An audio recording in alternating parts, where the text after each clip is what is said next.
Muy buenas noches y bienvenidos a nuestro programa Patio de los Naranjos. No el patio de los naranjos, como dicen nuestros panelistas. Para el caso es lo mismo. Bienvenidos sean. Vamos con una jornada muy interesante para aquellos que nos gusta la política. Esperamos también que ustedes la disfruten. Vamos a analizar cada uno de los momentos de esta segunda vuelta electoral. Ya hay presidenta electa de nuestro país, Michelle Bachelet. Así es que vamos a presentar a los panelistas. Alberto Mayor. Buenas noches. Buenas noches. Hernán Larraín. ¿Qué tal? Patricio Fernández. Gusto. Cheche García. No tan buena. Oh, estableciste de inmediato la Sí. pausa. Pero en fin, así es la democracia. Así es la democracia. Así es. Nos vemos en marzo del 2018. Ya te estás anticipando, pero estamos muy bien acompañados por Javiera Blanco, vocera del comando de Michelle Bachelet. Muchas gracias. Bienvenida aquí a nuestro programa y felicitaciones además. Gracias. Por el Contenta, triunfo. Estamos muy contentos. Sí, volviste hace poco del comando, te viniste directamente para acá después de la celebración, el ánimo, la energía que se vive allá y la principal conclusión. A ver, fue una jornada bien intensa porque partimos votando, hicimos, en el caso de los voceros, con Álvaro estuvimos en varios locales, ahí yendo a acompañar a algunos apoderados. Fue una jornada larga, después fuimos al hotel, porque el comando no puede funcionar porque estamos al lado del Carmela Carvajal, entonces por la cercanía no podemos. Del hotel nos venimos para acá, después de escuchar las palabras de la presidenta electa Michelle Bachelet. Escuchamos ese discurso precioso, había mucha gente en la Alameda. ¿Pudiste conversar con ella más en privado, conocer sus sentimientos, sus sensaciones? Hay una cuestión de triunfo, pero también un desafío gigante, son 4 años de gobierno. Son 4 años. Hoy día la pude saludar un ratito porque estuvo ahí con la gente en la Alameda, mucha gente que la quería saludar, habían llegado algunos parlamentarios, gente que trabajó en el comando, y bueno, lo importante es que ella es una tremenda líder que nos ha transmitido muchas ideas durante estos 9 meses de campaña, porque la verdad es que han sido 9 intensos meses de trabajo, con primarias incluidas, con 2 vueltas, yo creo, 7 debates. Ha sido una tremenda trayectoria. ¿Idea que les transmitió en todos estos meses de campaña? ¿A los chilenos? No, a ustedes. Ustedes, como comando. Yo te diría que, a ver, yo creo que hoy día estamos frente a una tremenda líder que logra, yo te diría que lo más importante, el sello que yo te diría es que la sociedad en general es diversa. Nadie podría decir que uno gobierna para una sociedad más o menos igual. Somos muy distintos. Y yo creo que ella, con este nuevo pacto político-social que se crea que es la nueva mayoría, damos cuenta de esa diversidad. Yo creo que justamente el valor de la nueva mayoría era demostrar que frente a esa diversidad y con una líder de la altura de Michelle Bachelet, hoy día presidenta electa, era posible consensuar en torno a ideas comunes que eran prioritarias para todos. Porque mucho se decía, bueno, pero aquí hay tanta dispersión. El gran valor era que Michelle Bachelet lograba apuntar a las ideas eje en las que estábamos todos de acuerdo, aún siendo diversos. Tú gobiernas para una diversidad y eso da mucha garantía de ser capaz de gobernar. Pero Javiera, la nueva mayoría es equivalente históricamente en términos del tipo de pacto a lo que se conoce como los frentes populares. Frentes que van desde el Partido Comunista hasta el centro político y que abarcan una gran izquierda y que pretenden hacer grandes transformaciones. Normalmente eso se tiende a repetir no solo en la historia de Chile, sino que en la historia mundial, digamos, suele entrar el Partido Comunista en estos grandes frentes para estos procesos. No tal pie suele no funcionar, pero vamos a ver. Pero lo que más me interesa es otra cosa, digamos. Los frentes populares se llaman así porque justamente cada uno de estos partidos tiene alguna raigambre social. Hay un vínculo con la sociedad, con sectores sociales, con el campesinado, los obreros, los funcionarios públicos, los sindicatos, los estudiantes, en fin. De este grupo de partidos, en realidad los vínculos con los sectores sociales son escasos. No digo nulos porque los hay, algunos sindicatos, pocos, algunos miembros de los movimientos sociales, pocos, algunos de los movimientos estudiantiles, pocos, ¿ya? Pero hay una escasa raigambre social, es una especie de frente, pero más bien político, no un frente popular. ¿Cómo se administra una situación donde lo que hay que trabajar es con la sociedad, cuando estos partidos políticos parecen tan desanclados y también se refleja en la abstención, se refleja en otras cosas donde hay una fractura entre lo social y lo político? ¿Cómo se maneja eso? A ver, primero que yo creo que este pacto del que tú hablas tiene una raigambre social. Yo no comparto el análisis inicial, yo creo que tiene un tremendo raigambre social en el sentido que hoy día hay espacio para esa convivencia que yo digo del nuevo escenario. El otro día me hacían una entrevista justamente en un diario y yo decía, hoy día no es que los partidos pesen menos, los partidos siguen siendo igualmente importantes, lo que pasa es que hoy día hay una convivencia con una serie de otras formas de manifestación de interés político o de voluntades, que pueden ser desde organizaciones sociales, organizaciones profesionales, culturales, y yo te diría que ese temor que se pudo haber tenido al inicio de cómo convivir, la nueva mayoría lo disipó. Ahora, eso pasa en gran medida el valor de cada uno de los partidos y de las organizaciones, pero sobre todo porque tenemos una líder que logra generar consensos, ¿te fijas? Yo te diría que definitivamente este nuevo pacto tiene una sintonía muy fina con la sociedad y eso se demuestra en que tuvimos primarias que fueron altamente convocantes para lo que ha sido la historia de las primarias presidenciales en este país. ¿Ah? Que no había historia. Bueno, tú tuviste... Voluntarias. Bueno, eran privadas. Está bien, claro, y con una convocatoria bastante menor. O sea, es la primera vez que tenemos una a lo largo de todo el país y concitó 3 millones cuando todos los agoreros decían que no había más de 1 millón. Que tuvimos 3/4 partes de esa elección adhiriendo a justamente lo que era el proyecto de Michelle Bachelet con la nueva mayoría.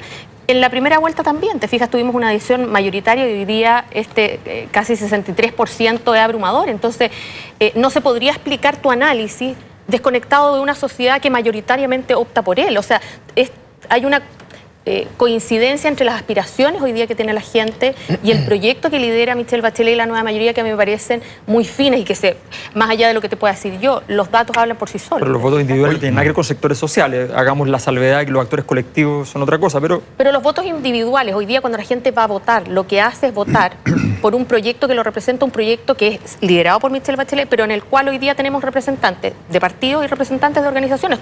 No pueden estar totalmente desfasados. O sea, una persona no puede mirar un proyecto con prescindencia de todo lo que eso involucra, ¿te fijas? Sí, yo creo que hoy día hay una raigambre social súper potente y de hecho en relación a, por ejemplo, los movimientos sociales, pensemos en los movimientos estudiantiles. Hoy día tú tenías a un Moisés Paredes a cargo de la CONE, muy involucrado en lo que era el proyecto de Michelle Bachelet. Tienes a gente como Camilo Ballesteros, más allá de los parlamentarios, ¿te fijas? Eso tiene que ir probándose sí en los meses de gobierno, Yanan. Javiera, bueno, felicitaciones. Muchas gracias. Un gran triunfo, sin duda.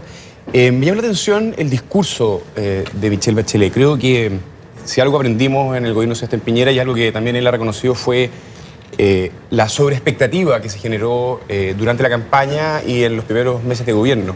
Y creo que todos lo han reconocido. Hoy día ella creo que aumentó aún más las expectativas y siento que hay una cierta irresponsabilidad porque son 4 años, un proyecto muy ambicioso con tremendas transformaciones.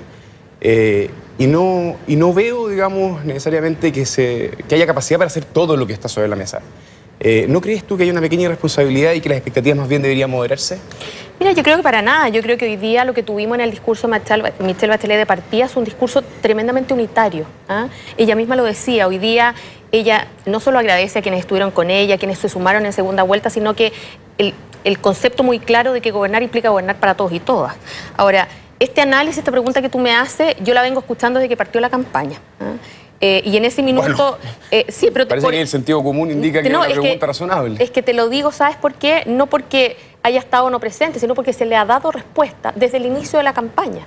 ¿Y por qué te digo que se le ha dado respuesta? Porque muchos dijeron, ¿cómo vamos a hacer estas transformaciones si no obtenemos las mayorías en el Congreso? Entonces nos decían, muchas de estas reformas implican porcentajes altos. Y es cierto. Tuvimos las elecciones parlamentarias que nos han dado las adhesiones más altas que hemos tenido quizás desde el retorno a la democracia. O sea, no quiero sonar soberbia con la palabra, pero realmente se arrasó en materia parlamentaria desde la nueva mayoría. Yo creo que fue una señal brutal de lo que hoy día la gente quiere. Entonces, cuando tú me dices, son enormes las expectativas, es que la gente hoy día quiere avanzar hacia cambios más profundos. O sea, toda la gente está de acuerdo y tiene conciencia que hoy día somos un país que avanza hacia el desarrollo. Y en muchas materias en estos años, desde la llegada de la democracia en el 90 en adelante, sin duda que han habido muchos avances. Pero hoy día, ¿cuál es la crítica más sentida? Que no todos se sienten parte de eso. Y para que eso se pueda revertir, hay que hacer cambios más profundos. Y la gente no solo está disponible, los quiere hacer. Ahora, para darle ese margen de realismo, tú necesitabas tener las lucas, por así decirlo, para hacerlo, y necesitabas tener el equipo, que era el Parlamento. El Parlamento lo tienes. Proyectos más, proyectos menos, puedes llegar al extremo de algún proyecto que necesite 3/5, 2/3, pero el equipo lo tienes. Hoy día tenemos 21... No, tienen todo. Pero déjame decirte, porque hoy día la pregunta es, ¿ya tienen todo ahora? La pregunta antes era, ¿y si no lo tienen? Entonces, por eso te digo, yo creo que esta ha sido una campaña que te ha ido despejando esas inquietudes con hechos, objetivamente, con realismo. O sea, tuvimos ese Parlamento que muchos auspiciaban que no se iba a tener, con crece. Respecto del presupuesto, por ejemplo, cuando se hablaba, bueno, pero ¿cómo se va a financiar? Está súper claro el mecanismo de financiamiento y con una expectativa, además, de crecimiento súper real, porque tampoco nos pasamos a lo mejor el es eso, parte del proceso de las campañas. Dame un segundo, de ir zanjando las dudas que se van presentando. Para aquellos que no escucharon las declaraciones de Michelle Bachelet, ella ha dicho, tenemos las condiciones políticas para llevar a cabo los cambios necesarios. Vamos a guardar las cifras de Tete un segundo, porque te interrumpí y algo ibas a preguntar. Sí, no, yo te voy a preguntar, hasta acá, los periodos de gobierno concertacionista partieron de la base de la democracia de los acuerdos. Se entendieron así. Se entendieron como producto de acuerdo, incluso se habló de consensos, que ya es una cosa un poco más extremada respecto a lo que pueden ser los acuerdos. Este nuevo ciclo, que muchos coinciden en que aquí termina uno y comienza otro, ¿este nuevo ciclo es un ciclo que busca nuevos acuerdos o es un ciclo que viene a terminar, digamos, con un tipo de política acostumbrada y a decir, aquí somos mayoría y esto es lo que queremos y lo ponemos? Yo creo que nunca ha sido la política ni el estilo de liderazgo de Michelle Bachelet lo que muchas veces leí en algunos lugares, el pasar aplanadora. Yo creo que aquí lo que tenemos es un parlamento que no puede hacer oídos sordos de lo que hoy día quieren, además, sus electores. O sea, más allá de un parlamentario, digamos, de la alianza, hoy día tiene que tener claridad que la gran parte hoy día de los chilenos se ha manifestado por un tipo de sociedad determinada. Ese parlamentario hoy día representa a esos chilenos y por lo tanto, más allá de lo que podamos elucubrar aquí, tiene que representar esos intereses. O sea, yo creo que aquí lo que va a tener que hacer el Parlamento es escuchar lo que hoy día la ciudadanía tan sentidamente quiere. O sea, cuando vimos en la encuesta CEP de la primera vuelta los porcentajes de adhesión que tenían las ideas, las distintas ideas, reforma tributaria de educación gratuita y universal arrasaban con porcentajes arriba del 80%. Entonces, ¿y tú como ves un una parlamentario dispuesta y atenta a esas demandas? O sea, lo que yo veo son parlamentarios que no pueden hacer oídos sordos respecto de algo que la sociedad hoy día no quiere vuelta atrás. Pero la centroderecha tiene que defender sus convicciones y su visión de país constructivamente, pero la responsabilidad de cumplir con ese programa de gobierno que ustedes pusieron sobre la mesa es de exclusiva responsabilidad de Michelle Bachelet y de esa mayoría que hoy día tienen en el Congreso. Pero por eso se acabó el veto de la derecha como excusa, estimada. Sí, pero yo lo que te voy a decir es que nosotros hoy día tenemos, es verdad, las mayorías para hacer muchos cambios. Pero la idea es que esos cambios ojalá sean lo más adheridos posible por el Parlamento.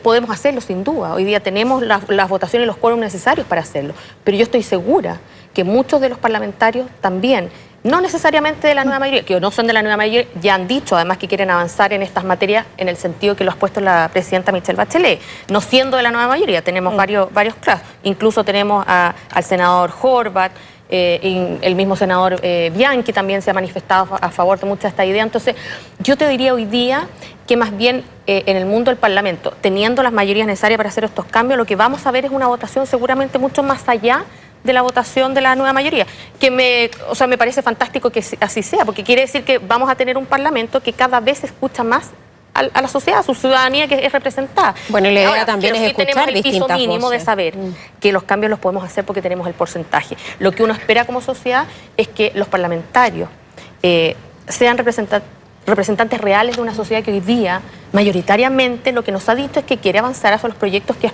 puesto Michelle Bachelet en su programa. Con Javiera comentábamos que Tete García viene preparado con todo su arsenal de números y estudios. Sí, parece. No. Él es físico-matemático. Es físico-matemático con los cuadros. Es interesante. ¿Quién ganó la elección? Es ¿Quién ganó la elección, Cheche, según tu computador? Ten cuidado, Cheche. Oye, no, a mí me preocupa lo siguiente. Pero la nueva constitución. Uno de los temas que no hemos conversado hoy día y que damos por sentado y que era el gran fantasma de hoy, digamos. La ¿no? Nos abstención. preocupó bastante fue la abstención. Entonces, mi pregunta, Javier, en realidad es la siguiente. Y mi pregunta tiene dos premisas. ¿Ah? La primera, que creo que Bachelet tiene el mandato y la legitimidad bajo este esquema de voto voluntario, bajo una votación de 5,7 millones de personas. Así que, de la perspectiva del mandato, los agoreros de la legitimidad, esa tesis, digamos, de salón de poca monta, Guárdela. al suelo. Sí, me parece Segunda premisa de mi pregunta, que están las mayorías en el Parlamento. Pero dicho eso, da la sensación de que la masividad que tienen las propuestas, digamos, por las votaciones que se enfrentan hoy día, a mí no me parece, digamos, por encuesta uno puede ver ciertas mayorías, pero a mí me da la sensación de que, ¿cuál es a ti, Javier Blanco, digamos, cuál es la señal que hoy día recibes tú y que recibe Michelle Bachelet de que solamente hayan ido a votar 5,7 millones de personas? Porque uno podría decir... O menos. O un poquitito menos, digamos, pero va a estar por 5,7. El problema es de oferta política, el problema es de estas coaliciones políticas. ¿Cómo leyeron ustedes esta abstención, que en realidad nos tiene bastante preocupados a todos? Y no hacerse cargo de la perspectiva de un gobierno que quiere hacer transformaciones importantes, a mí me parece que también puede ser un error de diagnóstico. A ver, hartas preguntas las que pusiste sobre la mesa, pero qué bueno que despejemos el tema de la legitimidad, porque a mí me parece que también es bien de poca monta la discusión que se ha prestado en ese sentido. En una democracia, y la nuestra es bastante madura a estas alturas, lo que se tiene son reglas del juego claras, que han sido impuestas por el Parlamento, por la sociedad ahí representada, y lo que tenemos es que de acuerdo a esas reglas del juego se ha ganado, pero no solo lo que dice es la mitad más uno, con un amplio margen. Ahora, respecto del tema de la abstención, como sociedad nosotros nos dimos un sistema de voto voluntario. Y ese voto voluntario, lo que nos dicen todas las experiencias del mundo, es que efectivamente hay una disminución en segunda vuelta y nosotros estamos dentro de esos márgenes esperados. ¿Ah? Ahora, dicho eso, yo creo que sin duda, y ¿sabes por qué te lo digo? Porque nosotros, si comparamos con el sistema de voto obligatorio que tuvimos y nos comparamos con la cantidad de gente que no se inscribía, a mí me parece que era un porcentaje no menor. O sea, lo que nosotros tuvimos siempre fue 5 millones de chilenos que no se inscribían porque no se interesaban. O sea, hoy día lo que pero tú has no hecho... un fracaso político, perdón. Pero para nada, lo que tú has hecho hoy día es transparentar el porcentaje de votantes que tiene su derecho. ¿Ah? Claro, pero imagínate, Javier, si una líder tan carismática como Michelle Bachelet logra llevar solamente 3,5 millones. Yo no estoy seguro de que uno pueda tener en el pasado o en el futuro líderes tan carismáticos. De hecho, todos hemos hablado en esta conversación del factor Bachelet. Si en realidad aquí no hay una votación de Michelle Bachelet que es diferente de lo que sería la concertación o la nueva mayoría. Con otro candidato. Que es una cuestión personal.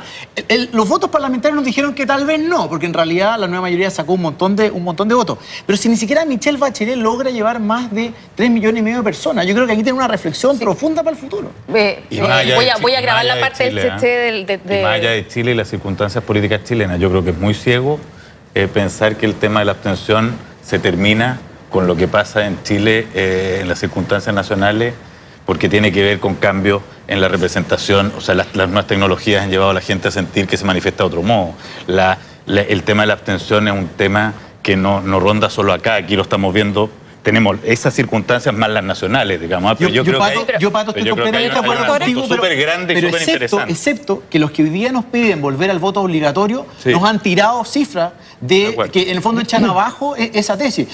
Con esto estoy contigo, pero por eso me preocupa Chile, porque en realidad un liderazgo súper carismático como el de Bachelet nos hace, me parece a mí, esa es mi reflexión. Pero la pregunta es ¿por qué te preocupa ahora? Porque cuando teníamos voto, no lo estoy poniendo como, es la primera presidencial que tenemos voto como algo voluntario, perspicaz, no, sino que lo estoy diciendo porque en un esquema de voto obligatorio la pregunta válida también era todos aquellos chilenos que no se inscribían pudiendo hacerlo, que eran como 5 millones de personas. O sea, esta reflexión es válida para lo que ha pasado en Chile en los últimos 20 años, digamos, o sea, no solo hoy. Hoy día lo que tenemos son porcentajes de abstención absolutamente dentro de los márgenes de todos los países del mundo que tienen voto voluntario, que bajan en porcentaje determinado a segunda vuelta. Pero lo una que lástima, tenemos, eso además, uno debiese sentir. Pero esa es otra cosa. Quiero ser más crítico, Javiera, yo creo. Es que ¿sabes lo que pasa? Además, déjame decirte que tenemos una presidenta que ha tenido un 63% de votación, de aprobación, después de tres votaciones. O sea, tuvimos primaria, tuvimos primera vuelta. O sea, tener el 63% en la tercera ves que muchos están votando por Michelle Bachelet, a mí me parece que habla de lo que tú estás diciendo, ese carisma, ese liderazgo.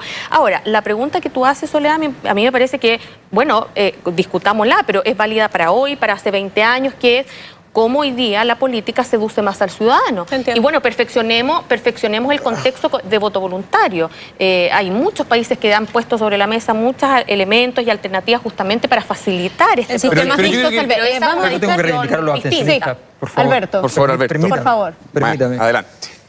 ¿Por qué no vota alguien hoy? A ver, yo creo que ¿Por qué no votaste tú? hay una cuestión muy simple. No, pero es muy simple. No creo que a nadie le importa por qué no voto, digo yo, pero lo que importa es lo siguiente. Nos han dicho como sistema de representación, partidos políticos, te lo digo después, tienes tu propio medio para eso. Tienes tu propio medio para eso. Alberto quiere una exclusiva. No, pero a Pato le parece importante que Alberto Mayor sí No, pero vote. yo voy a explicar una cosa que me parece importante. Hay muchas razones, pero creo que hay una que es decisiva. Fíjate que los últimos años, desde la derecha hasta la Concertación, nos ha dicho que hay que hacer muchos cambios. De hecho, los grandes eslogans de la derecha con los que le fue bien era viva el cambio y el cambio positivo. ¿Ya? Y resulta que a la hora de hacer cosas no se hacía ningún cambio. Las únicas formas para hacer cambios en Chile eran aquellas cosas que el sistema político ha dicho que no había que hacer. No había que salir a protestar, decía el sistema político, había que ser representado y espere sentado que sea representado, ¿ya? Y protestando no se consigue nada. Bueno, se consiguieron muchas cosas protestando. Muchas. Y luego, ¿ya? Se decía que había que participar y votar porque era la forma de conseguir cosas. Y resulta que cuando no votan las personas, hay una cantidad de ofertas maravillosas y todos abren la puerta y dicen, mire, pase. Pero cuando uno va a votar, ¿ya? Cierran la puerta por fuera, lo dejan uno adentro y dicen, bueno, yo vengo a representarlo, así que yo ahora es cosa mía. Entonces, me parece bastante obvio que, independiente que hay muchos factores estructurales, a nivel mundial hay una crisis de la democracia representativa, hay que asumirla y hay que empezar a ver qué es lo que está pasando. Hay un problema que tiene que ver con los poderes económicos que cooptan la política y la hacen irrelevante y transforman a los políticos en carteros de las noticias malas y buenas de los empresarios. En fin, hay una serie de cosas, ¿ya? Pero resulta que en el fondo, ¿ya? También hay esta cuestión de que una cosa casi de estímulo-respuesta. O sea, al final nos dicen que vamos a hacer cambios, no se hace ninguno. Y cuando pasan cosas que nos dicen que no hay que hacer, como protestar o no votar, ahí sí los hacen. Entonces me parece que es bastante obvio que esto no es tan simple como decir gente irresponsable que no va a votar, qué sé yo. Me parece que eso es ningunear bastante a una parte importante de la población del país, 58%, sin ir más lejos. Pero yo creo que tú estás partiendo de premisa, bueno, que yo no comparto al menos. Yo creo que eso, cuando tú partes de la base de decir, bueno, después los cambios no se producen, o sea, no es lo que hemos visto. A ver. O sea, pensemos en lo que fue el gobierno de Michelle Bachelet. Pensémoslo. O sea, cuando partimos con la reforma previsional dijimos no van a poder, porque no tienen mayoría en las dos cámaras. Bueno, se hizo una tremenda reforma previsional. O sea, cuando tú planteas como que las cosas son 1-0, son blanco-negro, bueno, estamos mal, porque lo que hemos visto es que... Pero a ver, hicimos una tremenda reforma previsional y 5 años después tenemos que hacer otra tremenda reforma previsional. Eso significa que no era una tremenda reforma ni que estaba muy buena. O sea, cuando tú haces procesos de cambio que han posibilitado que 1.200.000 personas entren al sistema de pensiones que ha sacado a toda la tercera edad de la indigencia y de la pobreza... Por 7.000 pesos salir de la línea de la pobreza. No, pero a ver, por 7.000 pesos. A ver, yo creo que eso sería subestimar y ningunear bastante 80%, 120.000 pesos de pensión o menos. Mira, hoy día lo que no puedes desconocer es que tenemos un sistema de previsión que puede ser mejorable sin duda, pero que le cambió el rostro al país durante el periodo de Michelle Bachelet al sacar de la exigencia de la tercera edad. Ahora, que tú lo puedes mejorar, sin duda. Ahora, la preocupación nuestra fue siempre lo que hemos dicho durante toda la campaña de la cantidad de personas que han salido de esos beneficios por razones que hoy día no están tan claras, digamos, que nosotros no compartimos. Y es la razón por la cual vamos a revisar justamente muchas de casos como la ficha de protección social, por qué se les ha alterado el puntaje y han sacado algunos veces. Bueno, pero ese es un tema que vamos a ver. Pero desconocer que ha habido un cambio en temas trascendentales como el sistema de pensión de las personas, a mí me parece que es desconocer lo que fue el Chile en el periodo de la presidenta Michelle Bachelet. Son todos temas que se van a comenzar a analizar con el tiempo. Va a haber más momentos para conversar contigo, pero ahora tenemos más invitados. Se quedó con una pregunta. La pregunta se la hace después, se la manda por mail. Así como por el mismo... La nueva mayoría No, voy a ser la madre, tengo que ser madre de familia y recuperar las horas hombres que tengo perdidas. Pero Soledad, antes de eso, bueno, aparte de agradecerles porque...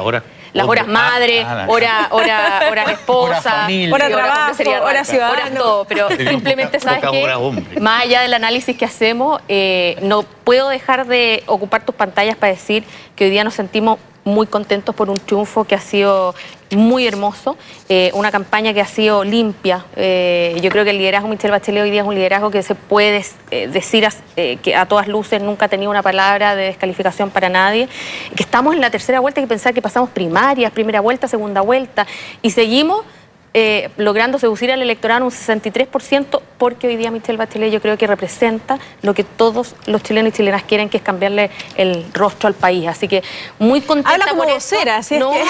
No, te lo digo en Gran serio. vocera. Te lo digo, Es una broma, gran me madre imagino de que ha sido familia. un trabajo Y agradecerles más a muy ustedes arduo. porque me ha tocado estar ya ¿Lo has pasado más de bien una acá? vez. Lo he pasado regio. Sí, tenemos buen análisis acá. Mira, Oye, y la responsabilidad yo creo también de ustedes como analistas usted les paso la responsabilidad al tiro, de en parte llevar el interés a la ciudadanía por los temas países. Yo creo que eso es muy bueno, así que agradecerles también a ustedes que logremos llevar a las casas un estos apostolado. temas. Vamos Es un a seguir apostolado. en eso. Ustedes tienen Gracias, toda una Javiera. cara de apóstoles increíbles. Mucha no suerte. te equivoques. La van a necesitar. Eso es solo en la promoción de este programa. Solo en la promoción tienen cara de apóstoles. Este programa que se llama Patio de los Naranjos, oye, que va en su 9ª edición, ha marcado la pauta, además, política. Cada domingo, la verdad es que queda algún tema de conversación. Y en las últimas 2 semanas, sin ir más lejos, fuimos a hacer nuestro programa allí mismo, al Patio de los Naranjos, donde conversamos con el presidente, quien estableció una declaración que quedó dando vuelta durante las próximas 2 semanas y que apareció también hoy día con su declaración la noche de los cuchillos largos. Pero sin duda de que, y lo vamos a discutir en extenso, hay algunos que amenazan con la noche de los cuchillos largos, y digo cuidado, porque ¿quién tiene aquí, cierto, la libertad para tirar la primera piedra? Pero sí creo yo que hay mucho que aprender de lo que pasó en estas elecciones. Las declaraciones del presidente que después tenían contrapregunta. ¿Quién? Diga quién, diga quién. Bueno, ustedes saben, dijo el presidente. Con nosotros Lili Pérez, senadora Lili Pérez, vocera además del comando de Evelyn Matei. Bienvenida, Lili. Bueno, muchas gracias por la invitación. Gracias por estar acá. Un gusto estar. ¿Cómo están los ánimos en el comando? Estamos, bueno, una derrota siempre son duras, difíciles, tristes, pero contentos. Tal vez es difícil explicarlo, ¿no? Pero contento cuando tú tienes el corazón contento de haber dado todo. Además, una candidatura de Evelyn Matei no buscó ser candidata, fue contra viento y marea, fue muy difícil. Y pese a todo, dimos una campaña con todo lo que pudimos humanamente, emocionalmente, físicamente, y eso nos tiene muy contentos. Fuiste las primeras en reconocer la derrota de Evelyn Matei. ¿Era porque ya manejaban cifras, porque tenían además esa sensación de que esto era muy difícil de remontar? Yo creo, Soledad, que siempre hay que ser muy riguroso y sobre todo con la gente que vota por nosotros y quienes no votan por nosotros. Y hay que dar señales. Los que tenemos sobre todo liderazgo tenemos que dar señales. Y era momento de salir a reconocer que Michelle Bachelet estaba ganando ampliamente. Nosotros aspirábamos a llegar al 40, no se logró, pero Evelyn sacó un punto más que los candidatos al Parlamento, que eso también es algo que nos deja más tranquilos y más conformes. Y establece tal vez un punto. Antes de dar la vuelta por las preguntas... Pero te quisiera decir algo. Sí. Evelyn sacó la suma de la votación de la Alianza. Sebastián Piñera el 2009 sacó la votación de la Coalición por el Cambio, que era mucho más amplio que la Alianza. Y estos años la alianza, o sea, la coalición se achicó nuevamente y terminó siendo alianza, la suma de Renovación Nacional más la UDI más los independientes que nos apoyan. Es que hacia eso quería apuntar, que lo hemos conversado en otras ocasiones, Sí. ¿no? La división al interior de la alianza, el no ponerse de acuerdo, que finalmente termina, quiero decir, debilitando esa candidatura. ¿Ya aparecieron los cuchillos largos durante estas horas? Sí, yo he visto algunas declaraciones. Yo creo... ¿Algún que otro elemento Uno que cortopunzante? otro. Yo creo que los cuchillos sirven para cortar carne, para hacer asado, para otras cosas. Yo creo que hoy día lo que nos tiene que convocar es que nosotros tenemos diferencia. Al interior de nuestra coalición hay diferencia. Y se expresan y se han expresado en votaciones súper importantes en el Congreso Nacional.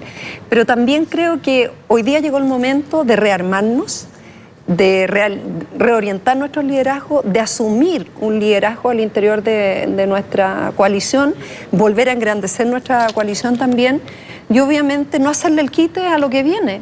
Yo creo que esta derrota tiene que convertirse en una oportunidad de crecimiento para nuestro sector político, asumir nuestras diferencias y también, obviamente, buscar los desafíos y sintonizar con Chile. O sea, definitivamente estos números demuestran que la Concertación o Nueva Mayoría, más el Partido Comunista, hay algo que tenemos que aprender de ellos como sector político. Ellos tienen diferencias tal vez tienen mucho más distancias ideológicas que las que nosotros tenemos al interior, en algunos temas.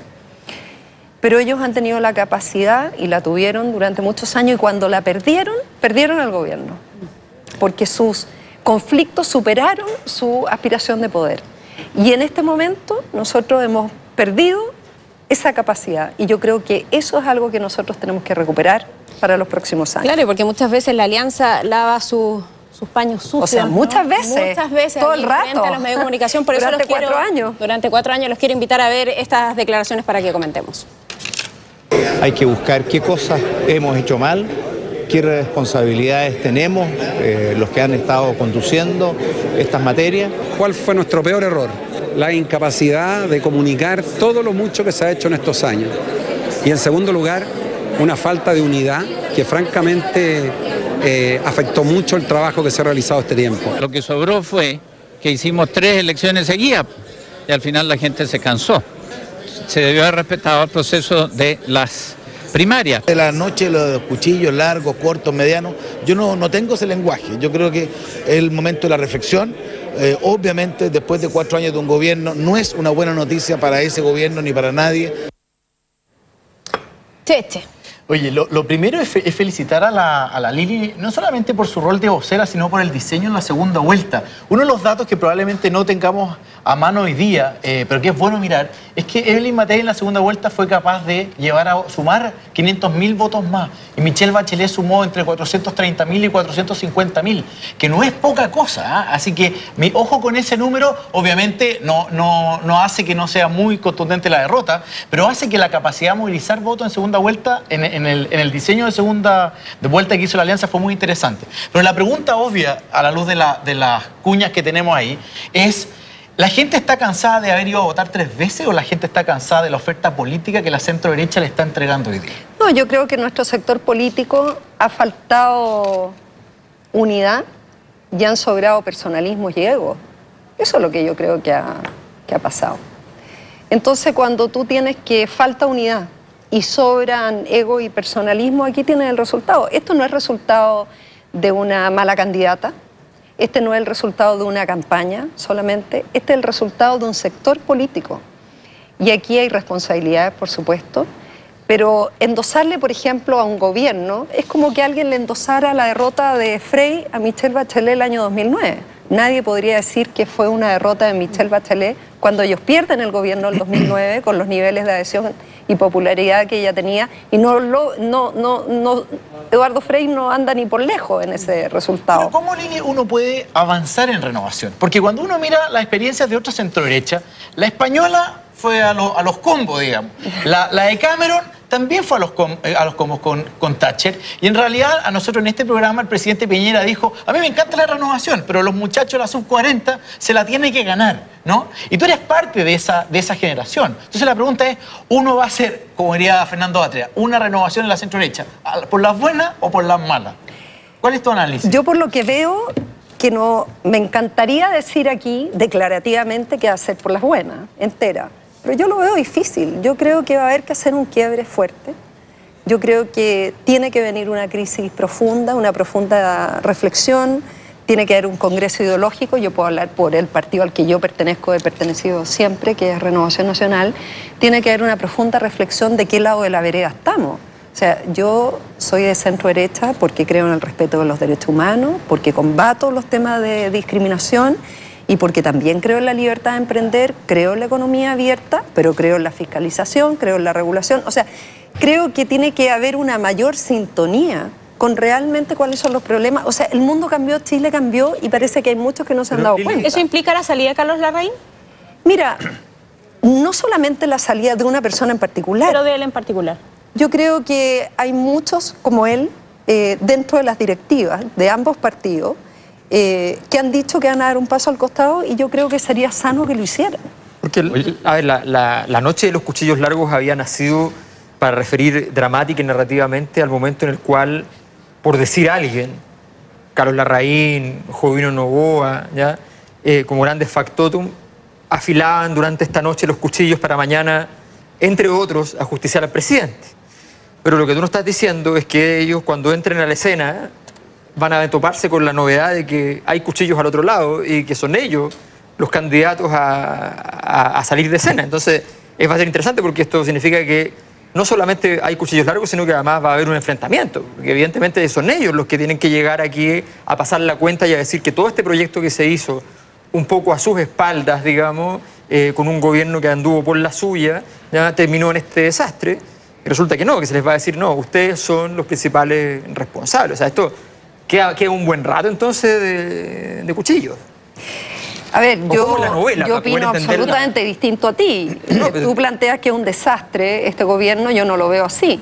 Yo creo que algo que socavó este gobierno, que es nuestro gobierno, y lo digo con orgullo, fue precisamente el fuego interno de nuestros partidos. O sea, tener durante 4 años a dirigentes, presidentes de partido, o algunos dirigentes, o miembros de directivas de partido, socavando reiteradamente la acción del gobierno al presidente Piñera, creo que eso debilitó fuertemente la adhesión a nuestro sector. Y quiero agregar algo más.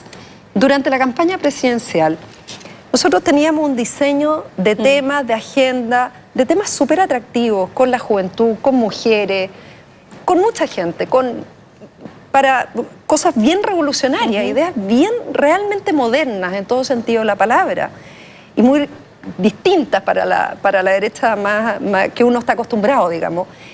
Y resulta que cada vez que Evelyn daba una conferencia de prensa, y Hernán es testigo porque nos acompañó en un montón de ocasiones, ella tenía que hacerse cargo, o yo en mi calidad de vocera, de la última declaración del dirigente o del exalcalde o del candidato al Senado o del senador. Del fuego amigo. Entonces el fuego interno le llamo yo, no le llamo fuego amigo porque al final... Porque de amigo no tiene nada. Porque de amigo no tiene nada, ni de amigable. Por eso amigo. Entonces, al final es tan difícil, Alberto, poner agenda. Pero eso fue ahora, porque si tú piensas lo siguiente... Llevamos 4 años igual. Los primeros 10 puntos, cuando tenía 60 puntos Piñera, los primeros 10 puntos se los ganó con el Afer Bielsa. Los siguientes puntos, de 50 a 22, se los ganó con el movimiento estudiantil. Ahí apareció la UDI poniendo sus grandes hombres en el gobierno para salvar el gobierno. Apareció Renovación Internacional también poniendo grandes nombres y supuestamente se veía todo más o menos ordenado. Lo que pasa es que estaban derrotados porque fueron derrotados por los movimientos sociales, pero se veía más o menos ordenado. Después de eso, cuando en vez de haber un fundo había un macetero, parece que se afilaron los cuchillos, digamos. Pero es después cuando la cosa ya estaba más chica, digamos. Pero yo lo veo de otra manera. Yo creo que nuestros partidos en general espantaron mucho a la gente, más que lograr adhesión, achicaron los partidos. Sí. O sea, esa adhesión que nosotros logramos en la Coalición por el Cambio Independiente, gente como Carlos Cantero, como el propio Horvath, como Vlado Mirosevic, que fue electo ahora diputado en el norte, es gente que estuvo siempre irrestrictamente con nosotros y que por mala conducción política o por malas decisiones, Roberto del Mastro, que fue diputado nuestro, o sea, RN ha sido el único partido que ha perdido parlamentarios sin elecciones. Oye, Lili. O sea, es un partido al que se ha ido gente, parlamentarios en ejercicio sin elecciones, sin haber sido derrotados. Se fueron antes. Entonces, eso también es un indicador de que las cosas obviamente no se han hecho de la mejor manera. Lili, yo creo que se va a quedar un buen rato, digamos, para conversar todo esto de la derecha. Va a ser súper interesante, yo creo que de los temas políticos más interesantes del futuro cercano. Pero ¿y tú quieres que yo diga cosas mañana en la Radio Cero? También, pero yo te quiero ahora preguntar de otra cosa. Yo te quiero preguntar de Michelle Bachelet cuando llegó al gobierno, la primera vez, una de las grandes cosas con las que combatió y se quejó, ella y sus alrededores, fueron del machismo. Y lo vivió duramente durante un buen rato. Yo diría que recién ahora en esta campaña, después de bastante tiempo de avanzada la campaña, yo personalmente dejé de escuchar ninguneos a Michelle Bachelet, que los escuché durante muchos años antes. ¿Cómo vivieron ustedes? Y te lo pregunto porque esa es una experiencia más inédita en la derecha. Ustedes como mujeres, además eras tú mujer y Evelyn Matei, mujer, la relación con este grupo bien patriarcal que los rodeaba. Hay mucho machismo. Imagínate, Evelyn Matei es la primera mujer candidata de la centro-derecha y nunca fue un tema para nuestros dirigentes. Yo nunca vi a un dirigente de nuestro sector pronunciarse al respecto, dices. Pronunciarse o relevar el tema, relevar el hecho, subrayarlo, decir, mira qué interesante, primera vez que en la centro-derecha en su historia llegó una candidata mujer. ¿Pero es que la llevó? Creo que, bueno, Evelyn no buscó esta candidatura. Ella le tocó enfrentarla, fue una campaña intensa, corta, dimos lo mejor que pudimos de nosotros y eso nos tiene tranquilos, digamos. Pero obviamente si todos hubiesen estado desde el primer día remando para el mismo lado durante estos 4 años de gobierno, si las críticas, yo estoy de acuerdo que las cosas se pueden hacer siempre mejor en un gobierno, es primera vez que nos toca un gobierno, yo pertenezco a una generación que jamás tuvimos en un gobierno, o sea, se pueden hacer mejor, hay proyectos que se pueden hacer de otra manera. Yo también hubo más críticas, pero hay momentos y lugares donde decirlo. Y a Evelyn, yo te aseguro que hay muchas cosas que hay dirigentes de los partidos que dijeron o hicieron que si ella hubiese sido candidato, probablemente no se hubieran atrevido a hacerla, o a plantearla, o a decirlas. ¿Cómo que? Oye, sí. Mira, críticas permanentes a su campaña, lanzar sus candidaturas, y no me refiero a Alberto Espina porque Alberto trabajó intensamente en el comando y apoyó mucho a Evelyn. Andrés Alamán. Pero mira, en general, gente que se sumó tarde, gente que se sumó a media, gente que se sumó a regañadiente. Si todos hubieran estado desde el día 1, sin necesidad de llamar a nadie. Si cuando en política estamos en un proyecto colectivo, tú no tomas palco, ni esperas que te vayan a buscar a la casa. Tú lo que haces es generosamente contribuir.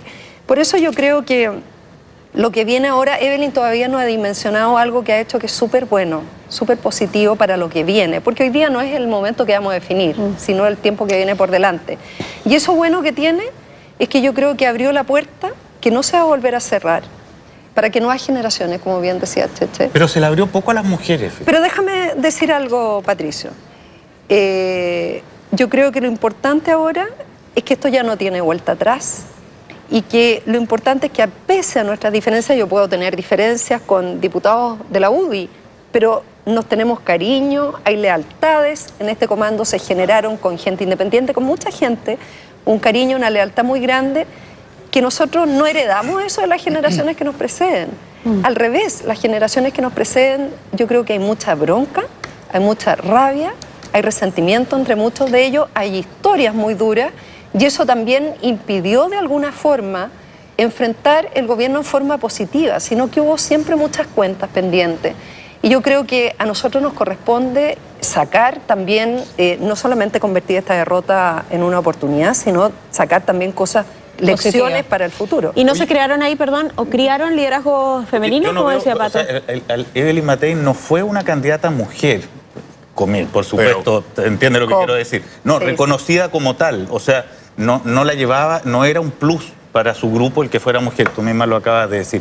La pregunta que me hago es si a ti te parece que ella le abrió más las puertas de entrada a mujeres o no. En el caso, el primer triunfo de Michelle Bachelet, porque tú, las mujeres salían con banda. Esta vez fue totalmente distinto, porque te acuerdas, salían con bandas presidenciales. Sí, me acuerdo. Sí. Había una sensación de que había ganado una mujer. ¿Qué pasó al interior de la derecha con esto? Yo creo que el hecho de que Evelyn haya sido la primera candidata presidencial de nuestra alianza abrió una puerta también para nosotros las mujeres en el futuro.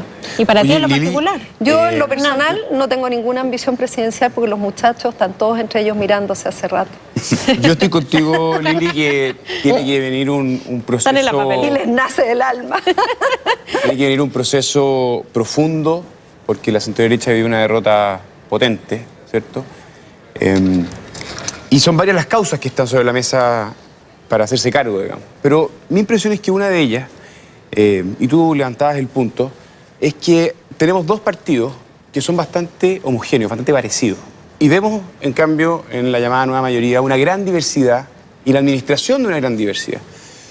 ¿No te parece que un tercer referente, que se abra la cancha hacia el centro, hacia un mundo más moderno, más liberal, es necesario en la centroderecha para poder tener una oferta que efectivamente se pueda conectar con ese nuevo Chile en este ciclo político que aparentemente se está abriendo? A mí me parece indispensable. Yo creo que nosotros en RN siempre hemos intentado durante mucho tiempo representar también a esa derecha liberal, más abierta al mundo, más consciente del desarrollo social, que le llegue a todos por igual en el menor tiempo posible, que es el concepto nuevo, además más moderno de lo que es el desarrollo social. Pero creo que si eso no se logra concretar al interior de Renovación Nacional, yo creo que es importante que exista un tercer referente al interior de nuestro sector, que sea parte de nuestro sector político y que ayude a volver a obtener no solamente los votos, sino los corazones de esas personas que se sienten lejanas a los partidos, y particularmente yo creo que la derecha tiene que volver a centrarse, volver a buscar mucho más los temas de centro. Y obviamente si no se logra en Renovación Nacional, que estamos haciendo todo lo posible, va a haber una elección interna que hay que trabajar para eso en el futuro. Si eso no se lograra, por supuesto que a mí me parece muy importante que exista un referente de centro-derecha que logre aglutinar todas estas voluntades. Pero eso podría ser Evópolis horizontal, o están muy inmaduros. ¿No da la impresión de que, los movimientos, los referentes? Que lo de renovación, que lo de renovación al final se ha convertido las discusiones que hemos visto más en un tema de liderazgos personales que buscan proyectar presidencialmente, se buscan proyectar presidencialmente usando el partido, más que una pregunta respecto del proyecto de Renovación Nacional, más que preguntarse sobre si todavía es razonable que en su declaración de principio el golpe se entienda como una gesta libertadora. ¿No te parece que tiene que ver con el proyecto? Hay que refundar. A ver, yo soy de las que viene pidiendo hace rato un congreso ideológico. Creo que es archi necesario en Renovación Nacional, ultra necesario hacerlo. No se ha dado la posibilidad, no hemos tenido eco, yo espero que eso se dé próximamente, pero por lo mismo te digo, o sea, si las cosas siguen como están o son más de lo mismo, o lo que se da al interior es más de lo mismo, obviamente que es súper necesario tener un tercer referente o partido o movimiento que nos permita también abrirnos al centro político, que es tan necesario y que además tenga sintonía con las demandas ciudadanas. Eso está por verse entonces. ¿Alguno aquí quiere hacer una pregunta? Porque yo tengo una en carpeta. Alberto, no, dale. No, la verdad es que me parece muy interesante que la derecha esté interesada en un congreso ideológico. Me parece maravilloso. O sea, me parece que el fin de la posmodernidad y estas candidaturas blandas, gaseosas, líquidas y de todas las formas informes posibles, me parece muy, muy bueno. Pero tengo la impresión de que de alguna manera aquí hay un predominio más bien desde hace mucho rato, desde que retornó desde la transición, digamos.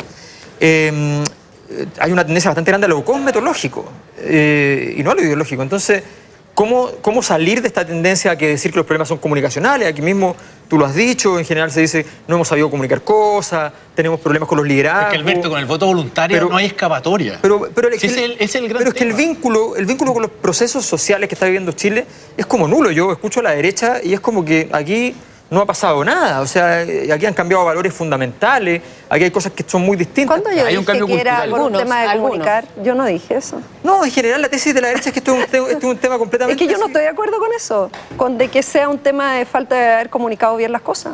Yo creo que el tema es de fondo. ¿Y cuál es el tema de fondo entonces? Es una derecha que no ha hecho su tránsito. O sea, lo que pasó en septiembre, que algunos le dicen septiembre negro... Es una derecha autoritaria. Yo lo que creo es que los 40, siempre los 40, cuando tú cumples, no sé, 40 es como una crisis, tú te vas para adentro y te miras y ya sabes lo que quieres en la vida y en el mundo. Y yo creo que eso también le pasa a los países. Y es un proceso interno que también le tiene que pasar a nuestro sector.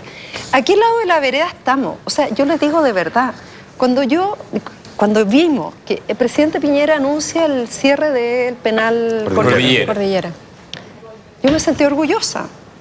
Y salen declaraciones de las directivas de ambos partidos criticando la decisión del presidente Piñera, en vez de salir a respaldar una decisión que es compleja, que es difícil tal vez de explicar a la opinión pública.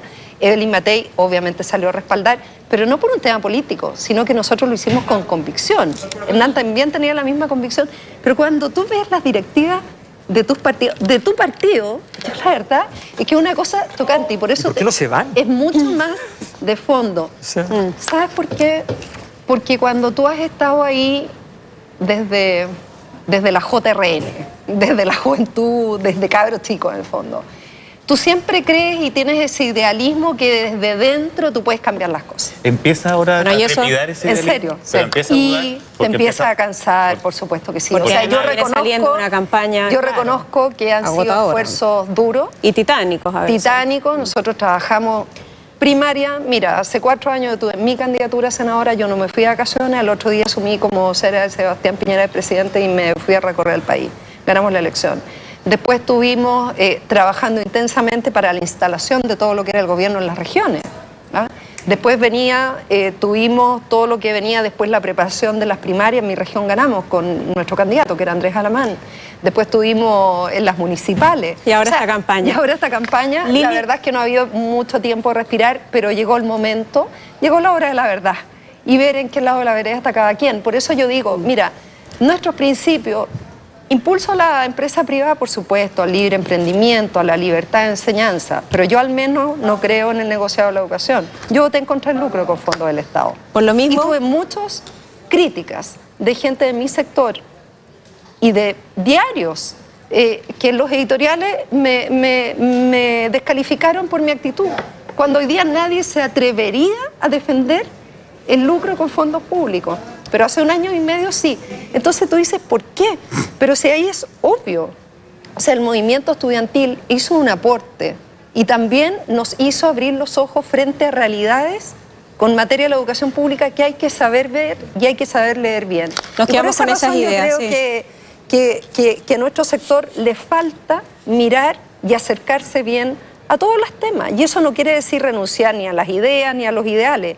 Pero cuando todos decimos, defendemos todas esas cosas, pero también creemos en la fiscalización, creemos que tiene que haber regulación, defender la libertad económica también significa defender a la gente del abuso de la libertad, cuando en aras de la libertad económica a la gente se la abusa o cuando se la estafa. Ideas eso también es creer en la libertad sumamente económica. Importantes, Lili, que hemos podido conversar aquí, no tan en extenso como quisiésemos, pero dadas estas mismas declaraciones de cansancio, te queremos liberar y te queremos agradecer. Muchas además, gracias, porque que yo hayas vuelvo a estado mi aquí con región. nosotros. Bueno, Así que muchas vuelve- gracias por la invitación. No, gracias a ti, Y Lili. un placer haber conversado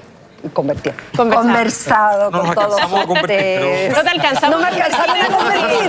No, claramente. Oye, no tuvo tiempo para convertirse. Pato fue seducido por esta señora. Pato cayó. Gracias, que me Lili. cuelgo tu cruz. Lindo. Vamos a revisar la siguiente gráfica mientras despedimos a la senadora Lili Pérez. Muchas gracias. Vamos a mirar la abstención y vamos a hacer una comparación entonces con lo que ocurrió en primera vuelta, que es el gráfico que va a aparecer ahora en pantalla. Vamos a revisar entonces los habilitados. ¿Qué es lo que sucedió en la primera vuelta? Un 50.6% de abstención, más de 6.600.000 chilenos. Y en la segunda vuelta creció esta abstención hasta un 58%, 7.900.000 votantes y más, y fracción lo que aparece ahí en pantalla y que hemos estado analizando. Más adelante también vamos a conversar sobre este punto en particular. Pero ya tenemos una nueva invitada con nosotros. Me encanta además que pasen por esta mesa mujeres. ¿Se dan cuenta ustedes? Los nuevos liderazgos. Hemos tenido 2 voceras y ahora a Carol Cariola, diputada electa. ¿Cómo estás? Bien, Celaya, ¿y tú cómo estás? Bienvenida. ¿Estás Qué sin voz bueno. casi? Sí, pues he hablado mucho ya. Han sido varios meses de campaña, de trabajo.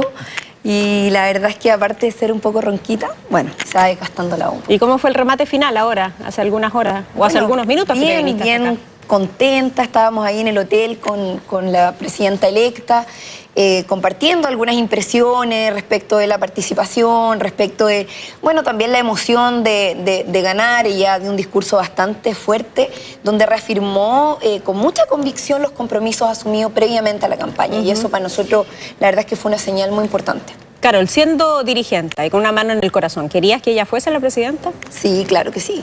De hecho, no solo quería, yo trabajé por eso. En esta última semana, después de la campaña, desde el 18 de noviembre, yo me puse a trabajar, me Pero tocó antes de la viajar en campaña. varios lugares. Antes de la campaña, ¿te interpretabas en tus ideas políticas, en las demandas sociales y Lo estudiantiles? que pasa es que yo siempre lo he dicho, aquí nosotros no hemos respaldado a una persona en particular, más allá del carisma y el liderazgo que sin duda tiene Michelle Bachelet, que yo creo que todo el mundo lo reconoce.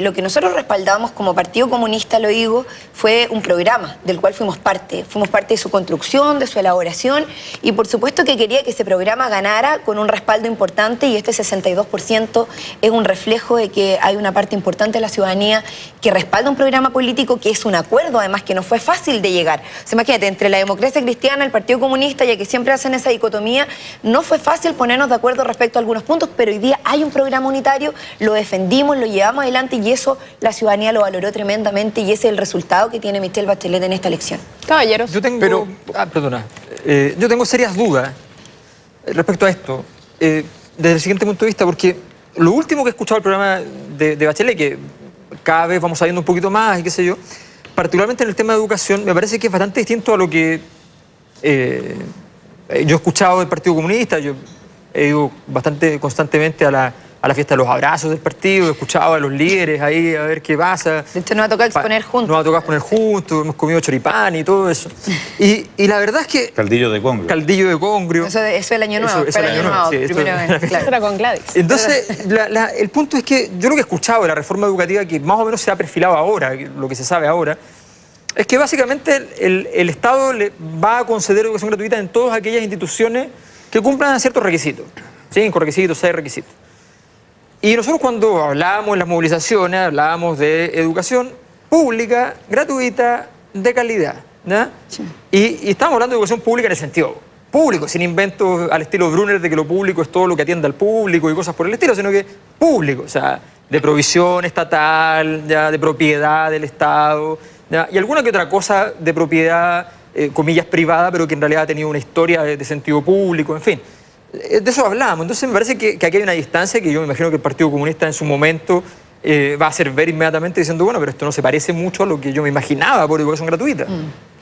Mira, lo que pasa es que nosotros cuando llegamos a los acuerdos, y lo vuelvo a repetir, fueron acuerdos que tuvieron varios elementos de discusión, donde también entendíamos que este era un programa que había que construirlo para un plazo de 4 años, o sea, un gobierno.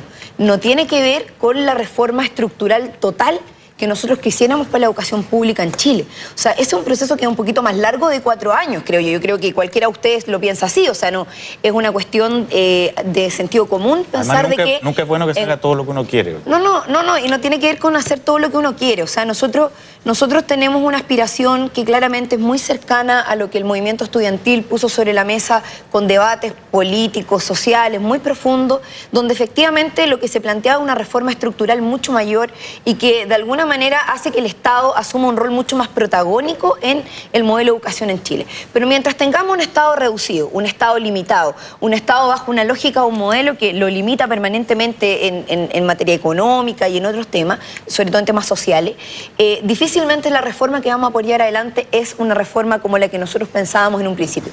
Pues sin embargo, los avances que se plantean en el programa de Michelle Bachelet son avances tremendamente importantes para avanzar en el fortalecimiento de la educación pública, en terminar con el lucro en la educación con recursos públicos, que es algo que hoy día no existe, y en fortalecer esta educación pública no a partir de la exclusión, sino que a partir de la inclusión. Y ahí, Alberto, no coincidimos con respecto al sentido de lo público, porque cuando nosotros dimos las discusiones muchas veces respecto de esto, decíamos, habían algunas posiciones que decían, bueno, lo público es solo lo de propiedad estatal. Habían otros que decíamos, no, lo público tiene que ver también con el rol que tienen algunas instituciones con respecto a la contribución hacia la sociedad. Por lo tanto, ahí hay un debate que no está zanjado, más allá de la caracterización o de la caricaturización que tú haces del concepto de Brunner, que yo no lo comparto en su totalidad, pero sí nosotros hemos planteado que lo público va más allá de la propiedad. Y eso es un elemento que hay que considerar cuando empezamos a plantear una educación gratuita, cuál es el modelo que queremos. Hay un modelo mixto de educación, nosotros no podemos llegar de un día para otro y decir todo va a ser estatal porque no tenemos un Estado lo suficientemente fuerte para asumirlo. Pero sí estamos avanzando en esa dirección. Hernán. Carol, felicitaciones por el triunfo. Muchas gracias, Hernán. Ya se acabó la campaña. Felicitador oficial. Creo que corresponde en una democracia hacerlo, fíjate. Sí. Es muy republicano, democrático. Claro. Hernán Larraín. Ya se acabó una etapa y esa etapa exigía a la nueva mayoría mantener un programa que tuviera ciertas ambigüedades, pero que mantuviera desde la DC al PC relativamente, digamos, ordenado, y se cumplió. Pero ahora viene una etapa que es bastante más compleja porque hay diferencias sustanciales. En educación hay diferencias sustanciales. Son muchos los parlamentarios de la Democracia Cristiana que han dicho que les parece un error la educación gratuita para el 10% de más altos ingresos. ¿Cómo el Partido Comunista va a relacionarse con un mundo con el cual tiene una distancia tan potente y, de hecho, una pregunta súper concreta, en tu opinión, si va a participar directamente del gobierno el Partido Comunista. Sí. Mira, ahí hay dos cosas. Lo primero es que el programa tiene elementos muy concretos respecto del tema del financiamiento. De hecho, nosotros dijimos 70%, o sea, gratuidad para el 70% de la población en los 4 años y el 100% a 6 años. Financiado como a través de una reforma tributaria que estaría aprobándose entre los 100 primeros días de gobierno. Eso es un acuerdo entre el Partido Comunista, la Democracia Cristiana, el Partido Radical, el PPD y todos los partidos de la nueva mayoría. Por lo tanto, aquí no es que si hay diputados que lo ponen en cuestión, que en realidad yo no sé a quién te refieres, podrías decirlo con nombre y apellido, pero la verdad es que hasta ahora el acuerdo existe. No, pero Andrés Saldívar está materializado, existe, por lo tanto, y así nosotros lo hemos dicho, yo espero, y espero realmente que los diputados y senadores de la nueva mayoría que asumieron un compromiso de cara al país lo cumplan y estén a la altura de asumir que aquí todos hicimos un compromiso, que en ese compromiso todos tuvimos que ceder una parte y un poquito, por lo tanto que estén a la altura de lo que el país requiere. Porque se va a cobrar ese compromiso. Y que se va a cobrar ese compromiso, porque la politiquería, la política añeja, esto de andar por detrásito, de decir una cosa de frente y después de tirar la piedra y esconder la mano, es lo que el país ha rechazado, de lo que estamos cansados. ¿Existe eso? Pero pero un momento. ¿Qué tuvo que renunciar el Partido Comunista? Eso es súper interesante lo que está diciendo Carol. ¿Cuál crees tú, digamos, qué cosas que están en el programa de Nueva Mayoría tú no te sientes 100% cómoda? ¿En qué se dieron? No, es que cedimos, yo lo vuelvo a decir, hay cosas que sencillamente no se tocaron en la profundidad que quizás nosotros hubiésemos querido. Si el Partido Comunista tiene un programa distinto al programa de la Asamblea Constituyente. Por ejemplo, o sea, no se definió previamente el mecanismo para cambiar la Constitución. Sin embargo, el elemento central, que es cambiar la Constitución, fue definido.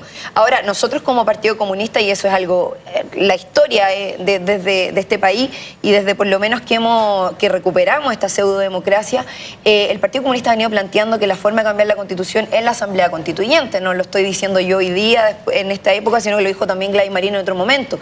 Entonces, nosotros seguimos creyendo que la Asamblea Constituyente es la manera que la nueva Constitución, para tener respaldo y ser democrática, debe tener participación ciudadana, y eso lo seguimos sosteniendo, y el debate se va a abrir ahora, se abre con la nueva mayoría ya en ejercicio dentro del gobierno, y es muy interesante porque además se incorporan nuevos sectores políticos para poder hacer una opinión al respecto. Pero ¿por qué si no lo escucharon en esos momentos? Claro, tendría que ser ahora en el gobierno. Mira, bueno, nosotros lo dijimos. Primero nos ponemos a disposición de la presidenta Bachelet para trabajar en el programa para que este se cumpla en su totalidad, y eso desde el Congreso y desde todos los espacios que sean necesarios.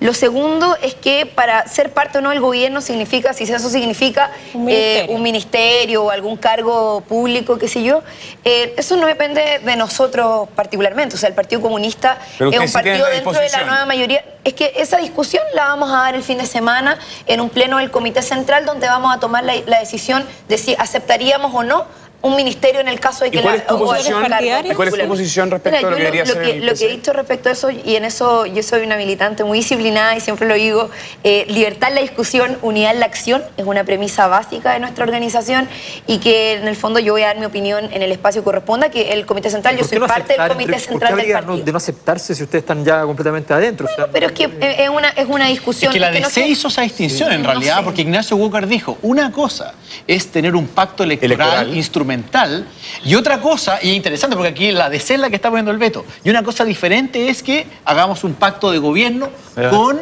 Y en algún sentido, la pregunta es si la Democracia Cristiana tiene que dar una opinión. Que básicamente es sentar a alguien en el comité político, pues, y de dónde se influye. Son cosas distintas, porque efectivamente es una señal distinta para el país que el Partido Comunista, por ejemplo, tuviera un ministro en el próximo gobierno. No es lo mismo que hoy día nosotros nos comprometamos a trabajar desde el Congreso, que es el espacio que ganamos democráticamente con 6 diputados comunistas, a respaldar las propuestas del gobierno a partir del programa que ya hemos definido. Es distinto. Es distinto a ser parte del gobierno a través de un ministerio. Entonces, y esa definición es una definición que estamos tomando y que tenemos todo el derecho a hacerlo en el espacio que nosotros hemos definido para eso. Pero es un camino rápido, y yo más bien... Falta una semana, Hernán, así que la próxima semana te puedo responder. No, pero además... quería saber tu opinión. Oye, pero es que además, no sé, yo me voy a adelantar a esa discusión que va a tener el PC, y ¿futurólogo? Medio futurólogo, para felicitarte y felicitar al PC y a Chile por hacerlo, por reincorporar a este importante partido político a su senda histórica en este país. Estuvo extraviado durante algún tiempo, producto de un golpe de Estado que lo puso en una situación extraña. pero el Partido Comunista que Chile conoce es un partido que ha participado de gobiernos, que hace alianzas, que sabe transar, negociar y conversar con la democracia, y yo me siento muy contento de verlo consolidado de vuelta en esa situación. Pero lo que te quería preguntar es otra cosa. Aquí estamos acostumbrados y lo bien pensante se ha convertido en criticar al mundo político, etcétera, cuando se supone que los movimientos sociales son unas maravillas sin pecado concebido, etcétera. Y yo te quería preguntar respecto a los jóvenes con los que tú participaste en marchas multitudinarias, y yo también. Te vimos. Claro, que no precisamente se comprometieron con los cambios políticos, que a la hora de determinadas campañas de jóvenes incluso no apoyaron, que a la hora de ir a votar y comprometerse institucionalmente con esos cambios, no lo hicieron. Y te quería preguntar cómo ves eso y cuál es tu evaluación de esos movimientos sociales y movimientos estudiantiles a la hora de los que hubo. Sí, mira, yo ahí siempre hago una diferencia, porque el movimiento estudiantil y los movimientos sociales son tremendamente diversos. O sea, no podemos meterlos a todos en el mismo saco, porque no somos todos iguales, y eso ha quedado reflejado a lo largo de la historia de la Confech y de las organizaciones sindicales de todo tipo.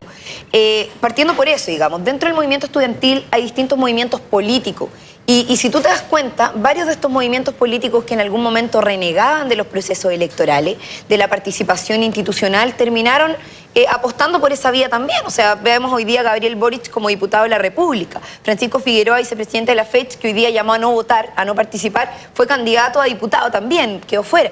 Pero sin embargo, vemos también, por ejemplo, que el FEL participa de una elección presidencial más a pequeño rango, ¿cierto? Que es la elección de la fecha, entonces, y la ganan. Entonces, yo creo que efectivamente hay una diversidad que es grande y que hay que respetar en esa diversidad, pero que yo por lo menos lo que no comparto de toda esa posición son esos llamados a no votar y a no participar, porque efectivamente creo que nuestro país se ganó su derecho a voto. Aquí hubo mucha gente que murió, que sacrificó su vida por recuperar una democracia que con todas sus debilidades, que con todas sus falencias, finalmente hoy día se está construyendo. Tuvimos una larga transición y hoy día estamos dando pasos importantes para consolidarla.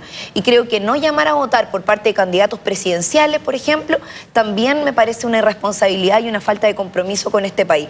Yo creo que los movimientos sociales deben tener autonomía de los partidos políticos, deben tener autonomía de los gobiernos también, y en ese sentido creo que el movimiento social en Chile, con toda su diversidad, debe reactivarse, unificarse y tener un rol activo en el proceso que se viene. Pero deben participar en los procesos electorales. Oye, Carol, de acuerdo también con Carol, una pregunta. Una de las cuestiones que decía Pato, esta idea del PC que se vuelve a institucionalizar, en el Parlamento pasado fue básicamente por pacto, por omisión con la concertación, y en realidad después se ha vigorizado bastante con los rostros jóvenes. O sea, la misma pregunta que conversamos antes con Lili Pérez, porque Tellier, Carmona, Gutiérrez son parte del pasado. Algunos de ellos son parte tan cruenta como lo fueron violadores de derechos humanos en la dictadura, lo fueron del lado contrario. Entonces, a mí me preocupa.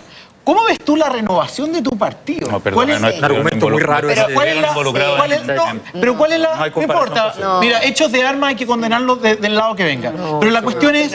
No, todos los hechos de armas hay que condenarlos. Pero la cuestión es la siguiente. O sea, en el fondo, aquí ya vemos ciertos rostros que en el pasado no fueron exitosos, y llegó una oleada nueva de gente que venía de la Jota, que hicieron sus primeras armas, digamos, en el movimiento estudiantil. Entonces la pregunta es, bueno, lo mismo que ahora está la centro derecha viendo, en el fondo, ¿cuál es la renovación de ese mundo más liberal que se trata de abrir paso? Bueno, ¿cómo ves tú la renovación también de rostro y de liderazgo dentro del PC? Mira, es que ahí yo creo que la derecha se equivoca cuando cree que la renovación pasa solo por poner rostros jóvenes.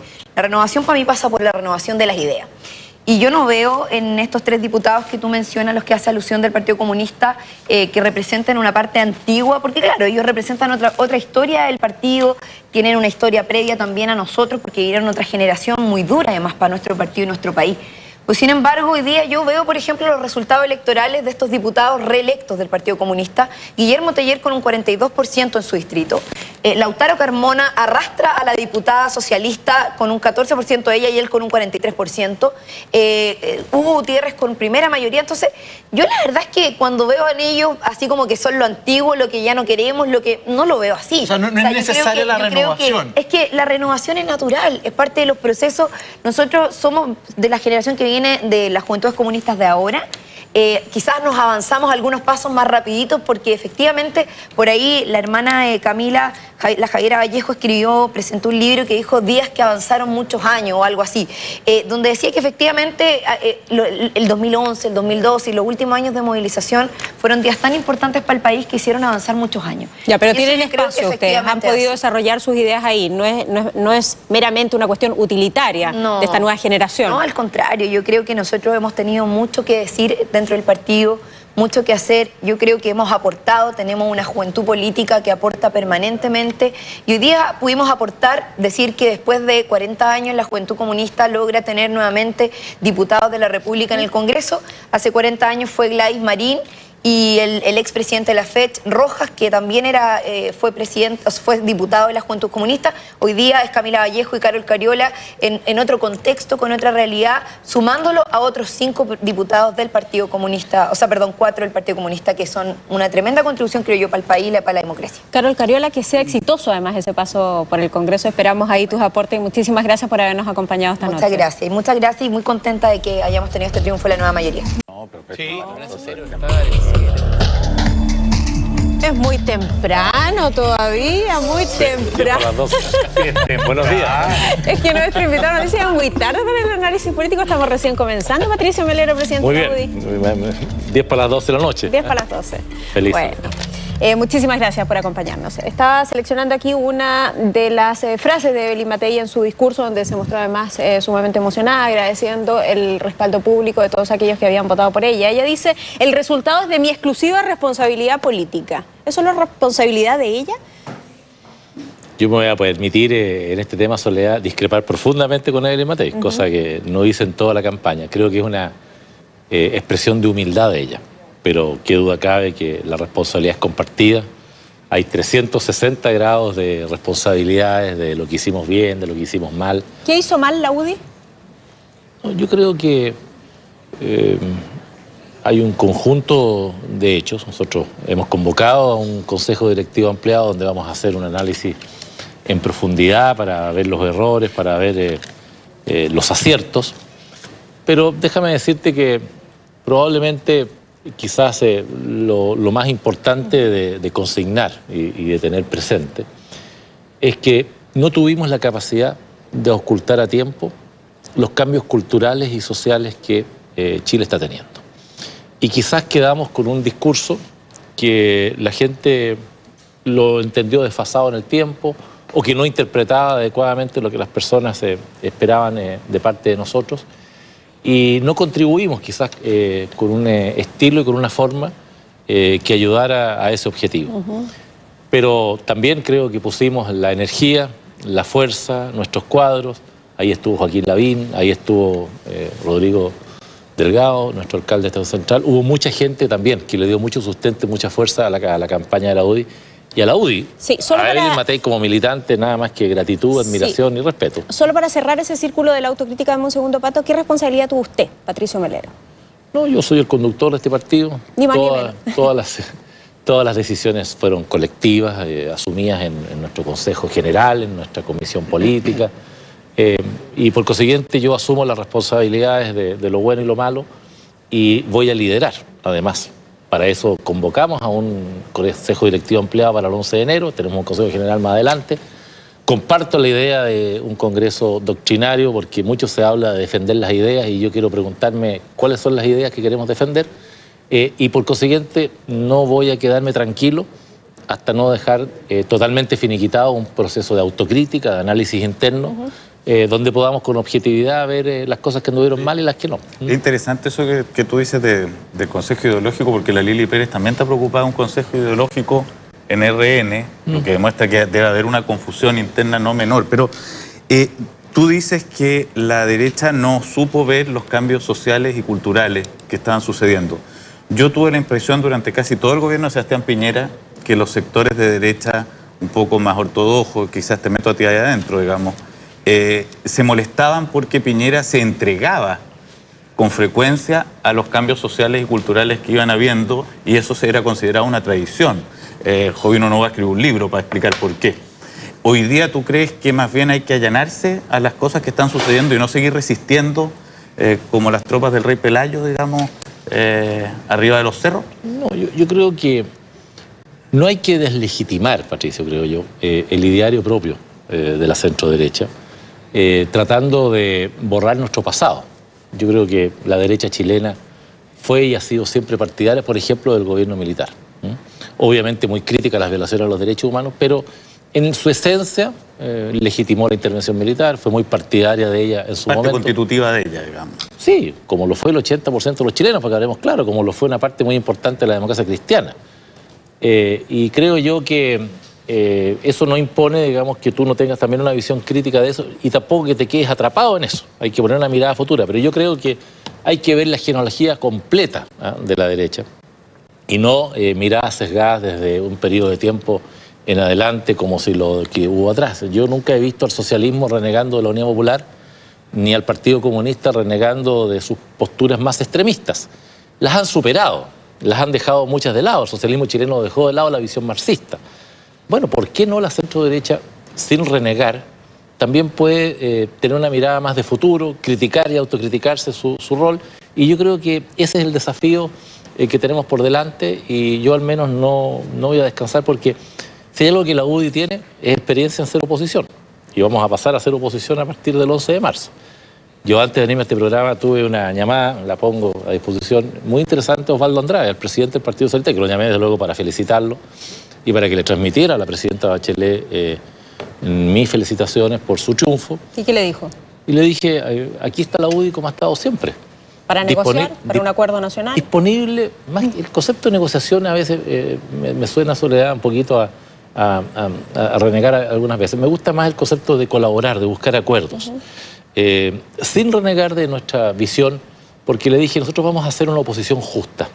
Me pidió, defínete, una oposición justa. Una oposición justa es una oposición que reconoce en quien está gobernando su capacidad de ejecutar y de llevar adelante determinados cambios, porque eso también lo tuvimos en común entre Evelyn Matei y Michelle Bachelet. Ambas se plantearon, Evelyn Matei llegó a decir que quería cambios revolucionarios, en eso compartimos la visión de llevar adelante cambios. Y cuando yo digo una oposición justa, como se la dije al presidente del Partido Socialista, le dije, cuenta con la UDI como siempre la UDI contó en los gobiernos socialistas de Lagos, de Bachelet y en los demócratas cristianos de Frei y Elwin, porque siempre está en nosotros esa visión de sentido y de bien común. Pero eso significa que tampoco vamos a renegar por buscar un acuerdo en nuestra idea. Y espero, termino esta idea, le dije que ustedes acojan esto, porque ¿sabes cuál es mi preocupación? Que hoy día, a diferencia del pasado, por votos no necesitan necesariamente conversar con nosotros. Y pase la planadora. Eso es mi preocupación. ¿Cuál es el proyecto, digamos, que la UDI como partido debe enfrentar? Porque de alguna manera hay distintas opiniones al interior de la UDI, ¿cierto? Algunos dicen tenemos que seguir con nuestras convicciones, no movernos de lo que somos y hemos sido, digamos, y otros dicen Chile cambió, tenemos que entender que la sociedad es distinta, que hay distintas formas de familia y por lo tanto tenemos que adaptarnos asumiendo que nuestra identidad también ha ido cambiando con la sociedad chilena. ¿Qué tan profundo debe ser esa revisión programática y en qué posición estás tú en particular, digamos, en esa discusión? Porque es bastante marcada esa discusión al interior de la UDI. No siento, Hernán, que esté agotado ese análisis. Para eso mismo convoqué a este consejo directivo ampliado y después espero tener un consejo doctrinario y un consejo general. Lo único que te quiero decir es que no nos vamos a tapar los ojos de lo que ha ocurrido. Yo creo que acá hubo un mal resultado. Hay que saber leer los cambios que la sociedad tiene. Y la UDI siempre ha sorprendido y ha liderado cambios en este país. Y a propósito, hoy día cuando se habla tanto de la nueva derecha, yo creo que la verdadera nueva derecha la constituyó la UDI hace 30 años atrás. No hay una más nueva todavía. Es que ¿sabes lo que pasa? Que el concepto de nueva derecha de repente lo encuentro excluyente. Como lo nuevo de aquí para adelante y lo para atrás no. Lo saca a ustedes, básicamente. No, me da lo mismo. Si este no es un problema de generaciones, este es un problema de definiciones.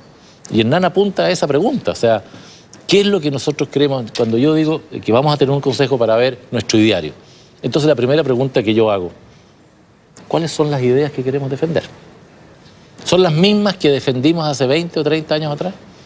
Cuando hablamos, por ejemplo, de un Chile más justo, que fue el eslogan y el concepto que instaló Pablo Lengueira y que tomó muy bien Evelyn Matei. Yo creo que el Chile más justo de hoy, cómo nos aproximamos y cómo lo logramos, es distinto al Chile más justo poblacional, fundacional que tuvo la UDI en los años 80, en que nos fuimos y le ganamos a la izquierda la adhesión del mundo popular y lo ganamos con votos.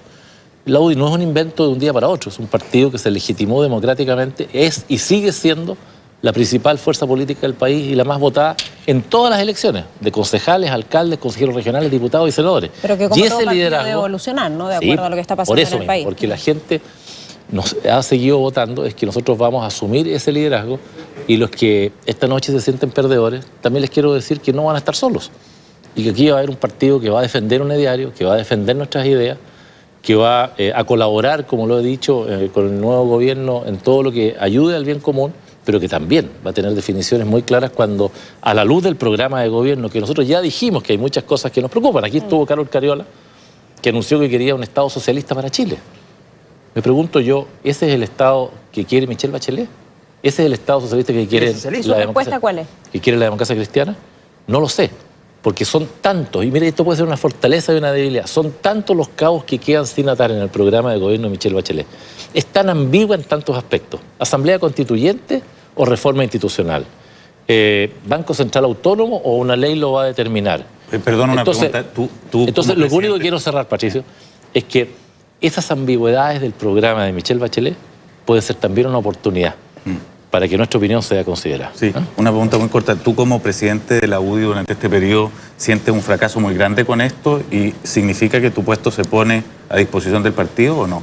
Mira, yo creo que si mi puesto solucionara los problemas, estaría hace mucho rato. Acá hay un proceso que nosotros mismos, que la actual directiva ha convocado. Estas no son responsabilidades personales ni individuales. Son parte, sí, pero yo soy parte de una directiva y las decisiones, como te dije, han sido adoptadas colectivamente también. Y una vez que tengamos las definiciones, que determinemos el posicionamiento de la UDI como oposición, yo estoy adelantando algunos juicios, bueno, veremos quiénes son las mejores personas para encabezarlo. Pero si le piden dar un paso al costado, ¿lo va a hacer? No, o sea, cuando uno asume la presidencia de un partido, Soledad, al día siguiente está su cargo disponible, ¿no? Esto no está sujeto a... No hay otra mirada. Alberto. Yo tengo la impresión de que es muy difícil conciliar el discurso que usted establece entre adaptarse a los cambios y la realidad de adaptarse a los cambios. Me explico. Nosotros en la Universidad de Santiago hicimos una encuesta esta semana. Nota al pie dijimos 63% para Bachelet. Nos pasaste el dato. Las encuestas funcionan. A veces, por lo menos. Y resulta que veíamos cosas como la siguiente. Gran parte de los chilenos, pero muy mayoritariamente, casi 3/4, hablan de que quieren terminar con el sistema FPE y pasar a un sistema de reparto. Así directamente. Gran parte de los chilenos dicen que hay que terminar con el sistema de ISAPRES, salvo que sea un seguro complementario, que es un sistema público con un seguro complementario. Gran parte de los chilenos dice que tiene que haber, también 3/4, una nueva constitución. Y de ese porcentaje, gran parte, con distancia, ¿ya?, considera que tiene que haber una asamblea constituyente. O sea, eso sería adaptarse al país en el que están viviendo. Lo que tengo la impresión yo es que la UDI vivió muy cómodamente en un país lleno de indefiniciones, gracias a un partido socialista y una democracia cristiana que en la concertación confundieron ya todo y uno no sabía ya qué era qué cosa. En ese país de indefiniciones, evidentemente la UDI podía existir y podía tener un lenguaje bastante ambiguo respecto a los grandes temas.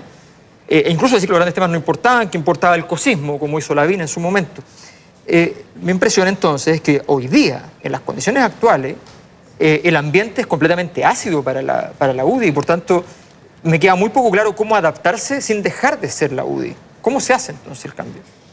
Muy interesante tu pregunta, Alberto, porque yo creo que el desafío principal que va a tener Michelle Bachelet es el de no dejarse superar por las demandas de cambios que le pueden requerir. ¿Pero si esto es una democracia? No, está bien, ya sé ella.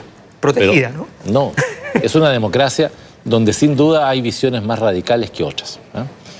Y este país se ha construido en estos 24 años su estabilidad política, económica y social en virtud de que ninguna hegemonía ha pasado por encima de la otra. Y yo creo que ahí está el principal desafío, que un gobierno que tiene mayoría en el Parlamento, salvo para las reformas constitucionales de más altos quórum, si va o no considerar la opinión de las minorías. Acá hay una lectura que es muy interesante hacerla. Pues si la gente no va a votar. Pero es que ahí está el punto. Hay una lectura muy interesante. Fíjate que la votación de Michelle Bachelet como presidenta de Chile es la más baja desde Salvador Allende a la fecha. es la presidenta que menos votos ha sacado. ¿Y eso no la legitima? No quiero por ningún minuto, Soledad, cuestionar la legitimidad de su triunfo, que yo respeto y lo entiendo absolutamente legítimo. Eso es lo que dijeron de Allende. Solamente lo que digo nomás. Es que aquí hubo 9 millones de chilenos que no votaron por Michelle Bachelet. Entre los que votaron por Evelyn Matei, por los que votaron por otras opciones o no fueron a votar. Y eso creo yo que es una suerte de invitación también a la moderación. Que las visiones más radicales no tienen tanta cabida. La gran derrotada de esta jornada hoy día fue la Asamblea Constituyente. ¿Por qué? Porque no existió. Porque se propusieron ponerla en los votos. ¿Y dónde están?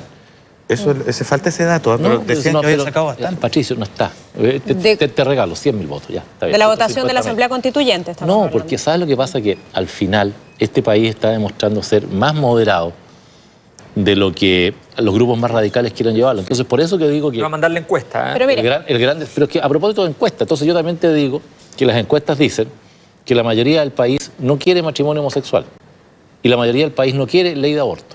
Y este gobierno, su propuesta de gobierno, le abre la puerta. Eso no es lo que dice la encuesta. Pero sobre ese punto, Patricio... Entonces, no siempre los liderazgos consisten en consentir lo que la ciudadanía dice, sino que también en liderar. Hay que hacer encuestas más allá de Gonzalo. Y procurar, ¿cierto?, llevar las cosas en un determinado camino. Sí, Patricio, ya que usted plantea la cantidad de electores que eligen o escogen a la presidenta, le quiero mostrar esta gráfica que tenemos acá y que se refleja, perdón, ahí también la ven en pantalla, la cantidad de votos que tuvo cada uno de los presidentes que fue electo. Y aquí lo que observamos, la votación, por ejemplo, de Sebastián Piñera, con 3.591.182 votos el año 2009, ¿no?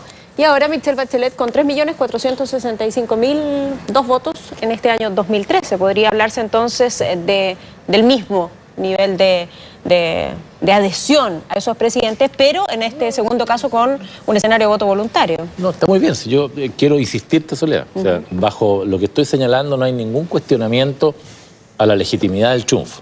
Solamente es que hemos hablado poco de este gran adversario que se llama la abstención. Alberto, que es bueno para los estudios, yo creo que sería interesante ver qué es lo que motiva a la gente a no ir a votar. Porque tenemos desde 3 candidatos presidenciales, Parisi, Marcel Clot y Roxana, que los vi en televisión, y dijeron que no fueron a votar. Yo creo que hay gente que no fue a votar porque... Y llamaron a no votar. Y no llamaron a votar.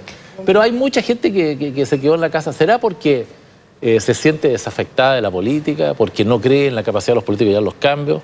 ¿Será que se siente cómoda y no siente que fue necesario ir a defender o ir a echar abajo algo? O porque no le gustó la oferta. Tenemos aquí los porcentajes de abstención en la primera vuelta, un 50.6%, y en la segunda vuelta un 58%. Esa cifra es bien alta, ¿no? Sí, es muy alta. Patricio, esa cifra. pensando en el concepto de oposición justa que tú acabas de esbozar, ¿qué condiciones hoy día, obviamente uno tendría que mirar el detalle del proyecto de ley o el tipo de acuerdo que uno pueda tener en el Congreso, pero hoy día, ¿en qué espacios tú ves acuerdos que tú podrías decir, aquí y ahora la UDI puede comprometer votos, o por lo menos a estudiar seriamente reformas que estén en el programa de Bachelet? ¿Cuál es el espacio? Porque tú dices que a la minoría no le pasen la cuenta, no le pasen a plan ahora. Hoy día, ¿qué espacio de reforma, de llegar a acuerdos y proponer, digamos, ser proactivo? ¿Qué acuerdos crees tú que sería posible llegar aquí y ahora, como dijo el presidente Lagos en su minuto a Bolivia? En todos aquellos espacios en que el programa de gobierno de Michelle Bachelet no queda tan cerrado como para no abrir discusión. Por ejemplo, el tema previsional, yo creo que es un súper tema. Yo tengo la perspectiva de que creando una AFP estatal ese tema no se va a solucionar. Creo que al final podrá generar algún grado mayor de competencia en el tema de las comisiones de la AFP. Pero el tema de fondos, para que hablemos claro, en materia de reforma previsional, es cómo nos hacemos cargo de una población que tiene una sobrevida mayor, que ya bordea los 80 años, con una edad de jubilación en la mujer a los 60 y con una cotización del 10%. El gran tema de... No alcanza. Entonces, yo creo que ahí tenemos, o nos quedamos entrampados y seguimos vendiéndole a la gente la ilusión que la AFP estatal lo va a solucionar todo, o entramos a picar y entrar a los temas más profundos del sistema previsional chileno. Nosotros tenemos, Evelyn Matei planteó un conjunto de reformas. El tema, por ejemplo, del observatorio judicial. Creo que es un aporte también a una forma de cómo fiscalizar mejor. ¿Van a insistir en eso? Bueno, creo que no solamente hay que esperar que nos llamen, también nosotros queremos ofrecer visiones. Porque si hay algo que compartimos, con esto termino, es que tanto Michelle Bachelet como Evelyn Matei querían cambios para Chile. Una quiere cambios más estructurales, la otra quería cambios más revolucionarios en el vivir cotidiano. Pero ninguna de las dos candidaturas, y yo como presidente de la UDI tampoco, queremos quedarnos cruzados de brazos. Y esa es la perspectiva como vamos a enfrentar. Muy importantes que se tienen que generar en nuestro país y para los cuales va a ser necesario alcanzar consensos. Patricio Melera, muchísimas gracias por haber estado con nosotros. Muchas gracias, Soledad, por invitar. Muchas gracias, sí, lo necesitamos. Ya el cansancio para todos. Lo necesitamos.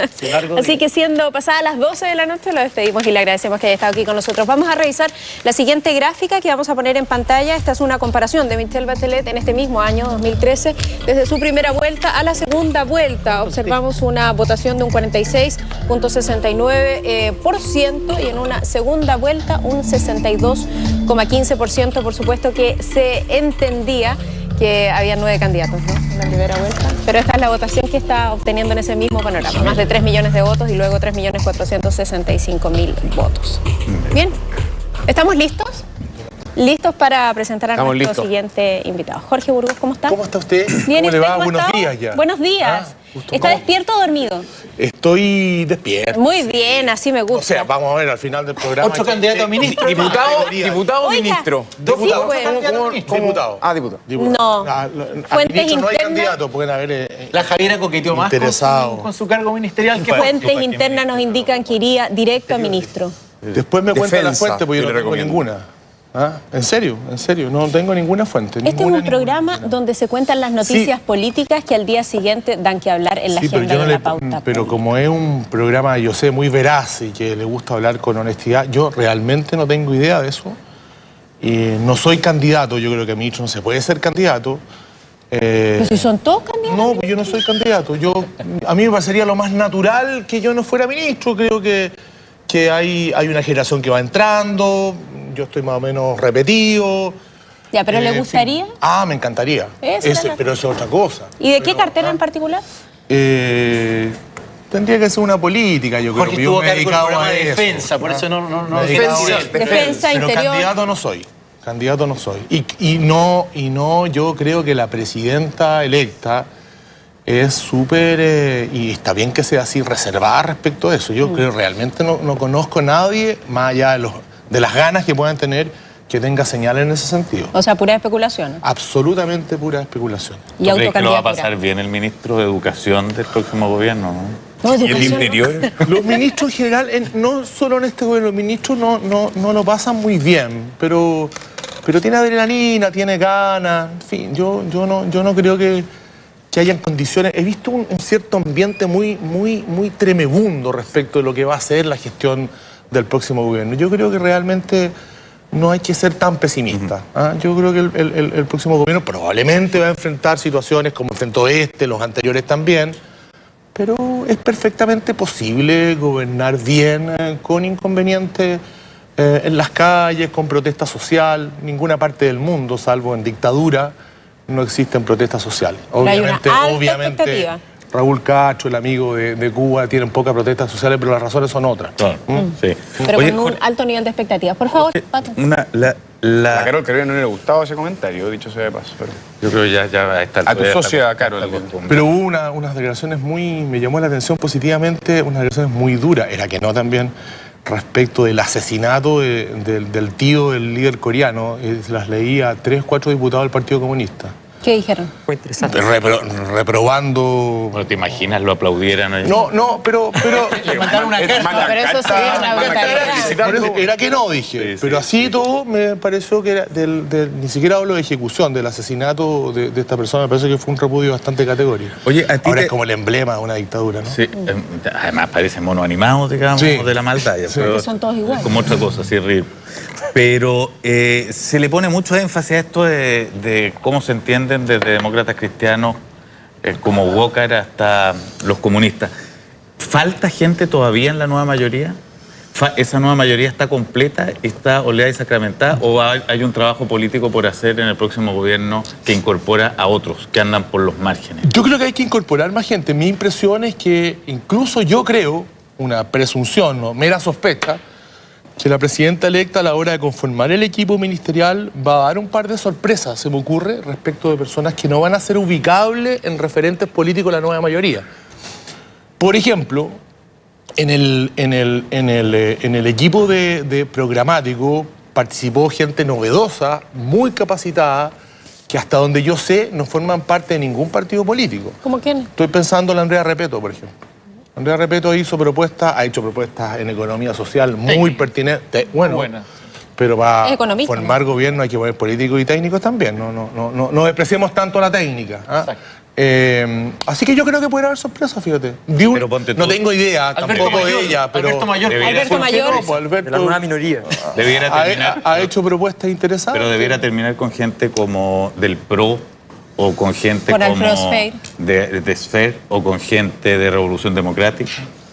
Yo tengo la impresión, no sé concretamente el caso del PRO y del partido, más que el partido sería Sfeir, porque hay una... no sé si quiero, pero una dificultad. Que van a haber sorpresas. Cancillería, con esa respuesta. Sí. Van a haber sorpresas. Qué buena. Pero I have a problem for Cancillería. My English is for supermarket, no for... Houston. Yes. Oye, Jorge, si nació una nueva mayoría en esta campaña, creo que son todos aquellos que no participaron en la elección. Y un 58% de personas que hoy día no fueron a votar. Claro, ¿Cuál es tu lectura respecto de esa verdadera nueva mayoría? ¿Creen que la oferta es mala? ¿Creen que en el fondo no hay grandes cuestiones en juego y que más allá es el discurso de Michelle Bachelet de grandes transformaciones, la ruta de los últimos 25 años va a seguir adelante, que el PC en realidad en sociedad con la DC es una cosa natural? A ver, hay varias preguntas en tu intervención. Pero, a ver, yo, respecto del nivel de abstención, yo creo que hay que ser cuidadoso con dar sentencias interpretativas absolutas, ¿no? Del nivel de abstención. Probablemente Alberto tiene más estudios sociológicos sobre eso, pero... A ver, yo creo que lo primero que hay que tener presente acá, yo entiendo que en este panel son todos súper partidarios de una cosa que se instaló en Chile, que es el voto voluntario. Yo no soy partidaria. Bueno, ferviente admirador del voto voluntario. Está bien. Cuando se discutió eso hace 5 años atrás... No tengo ninguna claridad al respecto. Mira, fíjate, me sorprende. Curioso, porque no es un debate instrumental. No, yo pensaría que no tiene nada instrumental. Pero fíjate que cuando se discutió eso... obligatorio. Cuando se discutió eso en el Congreso, hacia fines del 2008-2009, la inmensa mayoría de los parlamentarios son contados con los dedos de una mano en la Cámara de Diputados los que votamos en contra. Hoy día salieron todos a hablar. No, pero yo lo tengo anotado. Obligatorio. 5. Y en el Senado fueron un poquito más. Incluso la UDI, aquí no hay pero en esa época era súper partidario el voto obligatorio. No, pero es transversal. Pero incluso la UDI estuvo por el ideal de la voluntariedad, que era inscripción voluntaria y voto voluntario, que era una ecuación ya perfecta para que terminaran votando 1,5 millones de personas. Yo pensaría ahora que habría menos abstención, porque algunos, pero yo creo que ahí hay un tema que tenemos que acostumbrarnos. O sea, los países con voto voluntario tienen porcentajes de participación que están más o menos en lo que tuvimos hoy día. Van entre... No en América Latina. Pero tu impresión... Pero Jorge, pero en Europa, en Estados Unidos son así. Estos son los primeros, debería tender a estabilizarse un poco más arriba. Somos Europa. No, pero bueno... Pero queremos serlo. No. Pero Hernán, No, en algunas cosas. Sí, contestando la pregunta de Hernán. No todo, ¿Qué hay detrás? ¿Están de acuerdo? Yo primero creo que hay detrás de esta abstención voto voluntario, de todas maneras, la primera consideración. Pero como único responsable. No es la única. De partida, cuando se justificó la creación de voto voluntario, entre otras cosas, se nos dijo que iba a aumentar la participación. Hoy está escrito que iba a aumentar la participación, que una de las causas de la baja de la participación en la última elección era que el voto era obligatorio. En fin, pasó todo lo contrario. Tendría que ver con el padrón y la inscripción automática, pero no con... Pero se nos dijo que iba a producir más participación. Que voluntariamente... Pero por cierto, pero sí ese fue uno de los argumentos. Creo además que hay un sector de gente... Yo no me atrevería a decir que no va a votar porque... Parece que Patricio dijo eso un poco, porque cree que las cosas están bien y que no hace mucho sentido ir a votar. Yo tengo mis dudas que eso sea cierto. Pero eso es súper repetido, porque no hay muchas cosas en riesgo. Sí, al día siguiente igual yo tendería a creer que hay una parte de los no votantes que es más bien indiferencia pura. Yo creo que es así. Mayoría, yo creo. Una parte importante. Hay otra parte que yo me atrevería a interpretar en este instante que son personas que más bien podrían estar desafectadas porque creen que no va a cambiar nada. Más que porque andan súper contentos por la vida, porque todo está perfecto. Porque al día siguiente todo va a ser igual, gobierne quien gobierne. ¿Eso? Y porque creen que, en fin, pueden haber ciertos sectores que creen que no va a lograrse que la reforma constitucional va a surgir de una asamblea constituyente o que los temas del matrimonio igualitario no va a alcanzar a establecerse en estos 3 o 4 años que vienen. En fin, yo creo que un juicio de reproche a que no hay el cambio que ellos sueñan. Puede haber un sector. Insisto que hay un sector de indiferencia bien grande. Jorge, pero hoy día Jorge Pirincho Navarrete decía, no culpemos mi ex solo... camarada, pero amigo permanente. No culpemos solo al voto voluntario. Aquí la oferta política también tiene que hacerse cargo de que no logró convencer a la ciudadanía para movilizar a los electores. No es ni la vieja política ni la nueva política. Tiene que ver con la oferta política, la calidad de los políticos, las ideas. Bueno, pero ahí la nueva mayoría, la coalición que ganó esta elección y la ganó con bastante holgura, con bastante fuerza, más bien hizo un esfuerzo para hacer una oferta política bastante más atractiva respecto a aquellas cuestiones que aparecían reprochadas porque no tenían avances importantes. Es cierto, ustedes me van a decir, bueno, ahora hay que hacerlo. Sí, claro, hay que hacerlo. Pero la oferta creo que desde esa perspectiva fue bastante más interesante que las anteriores. Alguien podría, al momento de comparar los programas de gobierno de Michelle Bachelet versión 2 versus la anterior, versus Ricardo Lagos, Eduardo Frei, Patricio Aylwin, yo creo que es un momento distinto en la historia de Chile. Probablemente este es el programa que parece más novedoso respecto a lo que se ha venido haciendo. Transformaciones profundas, de hecho. Oye, Jorge, y la pregunta que probablemente es hoy día interesante, pensando en lo que tuvimos a Patricio Melero y a Lili Pérez antes. ¿Tú cuál es el rol que espera que juegue la centro-derecha en su espacio de oposición?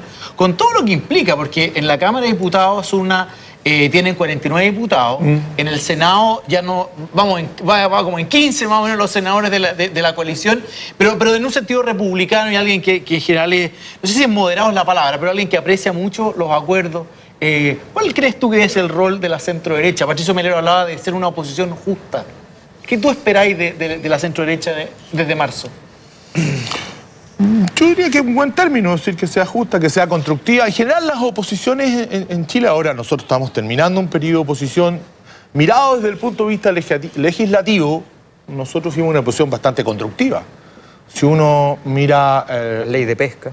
Sí, yo sé que detrás de eso hay un juicio de reproche respecto al tipo de ley, pero en general nosotros fuimos una oposición constructiva en materias menos discutidas como esa, en materias sociales, en materias de pequeña y mediana empresa, en materias de emprendimiento. A mí me tocó trabajar muy directamente con el ministro Longueira en los proyectos de ley que tienen que ver con constituir sociedad en un día, etcétera. Pero los temas que se vienen ahora, educación, tributaria... Yo esperaría... ¿Tú irías a buscar proactivamente? De todas maneras. Yo, sobre todo desde el punto de vista constitucional, yo creo que hay que hacer un esfuerzo por intentar desde el constituyente derivado, esa es mi posición. ¿Qué es lo que el constituyente derivado? El Congreso. Es que lo que pasa es que como ha sido tiempo de... Ha sido tiempo de... intelectual. No, yo repito cosas que dicen los intelectuales, pero ha sido un tiempo de los constitucionalistas. Todos estos términos uno los va... Es como la soledad que yo que la escucho en la cooperativa he aprendido a hablar de viralizar, de la nube, cosas que no tenía idea, pero las he incorporado a mi modesto léxico tecnológico. Muy bien, también en materia constitucional también hay que hacer un esfuerzo. Pero déjame terminar. Entonces, muy cortito. Yo creo que hay que hacer un esfuerzo en el Parlamento para buscar, más que consenso, un nuevo pacto político que derive en una nueva constitución. ¿Y ahí se le viene un nombre a la cabeza? A mí se me viene un nombre, a lo mejor lo quemo con el nombre que voy a dar, pero a mí me parece que Andrea Alemán va a jugar un rol importante. En una constitución que va a ser hecha con la hoja en blanco. Y Hernán Larraín también. ¿Este Hernán Larraín?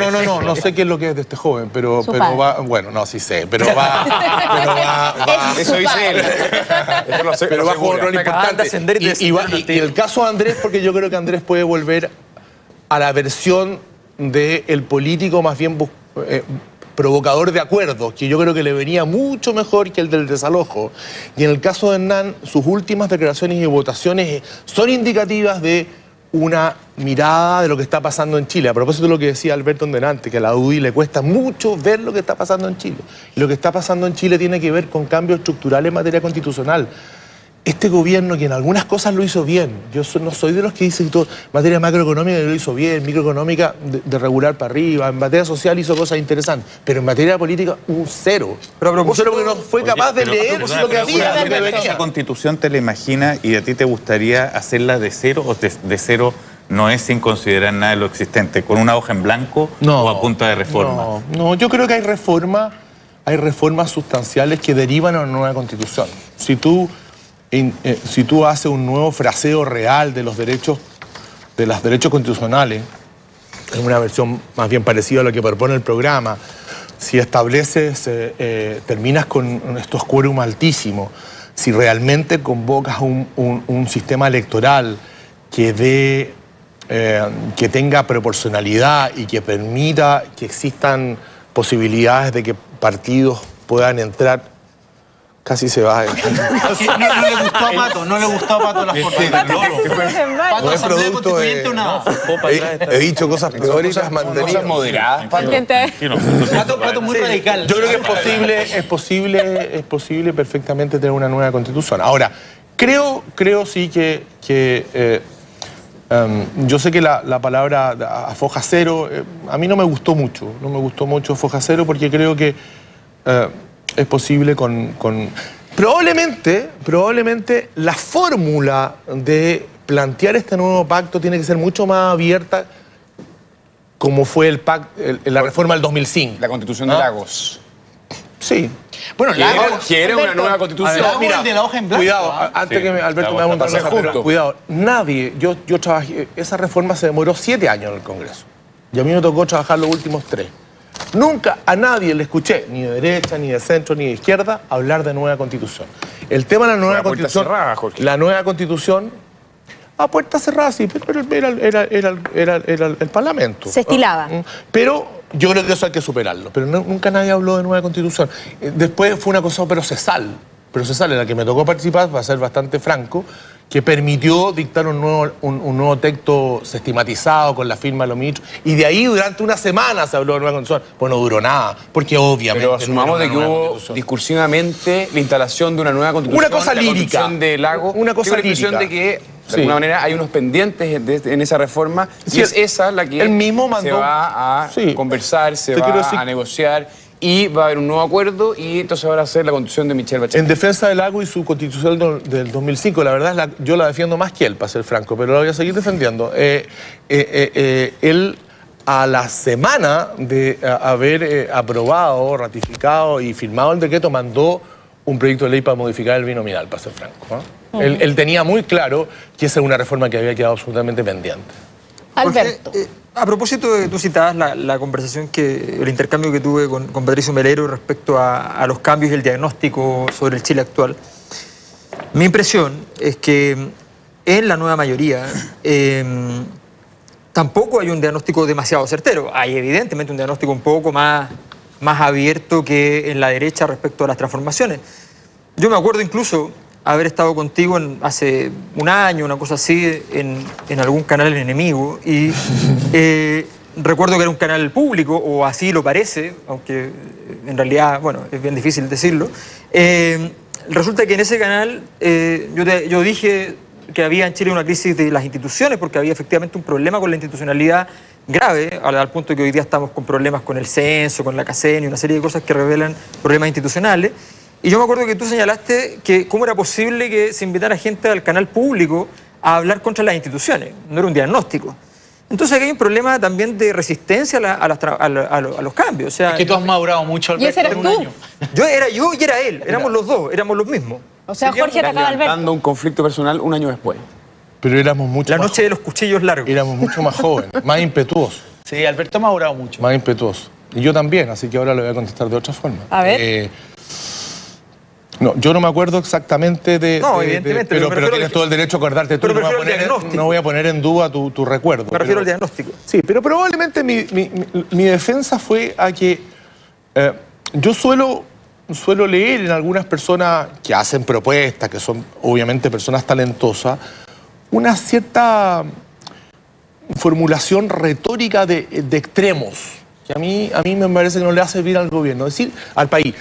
Decir que la institucionalidad china, a lo mejor te lo leí así, está absolutamente deteriorada la institucionalidad en general. Me parece que es injusto y que no es real. Yo creo que en Chile tenemos, no voy a dar muchos ejemplos, pero tenemos... la Comisión de Acreditación, la Superintendencia... No, tenemos un Banco Central que hace bien su pega.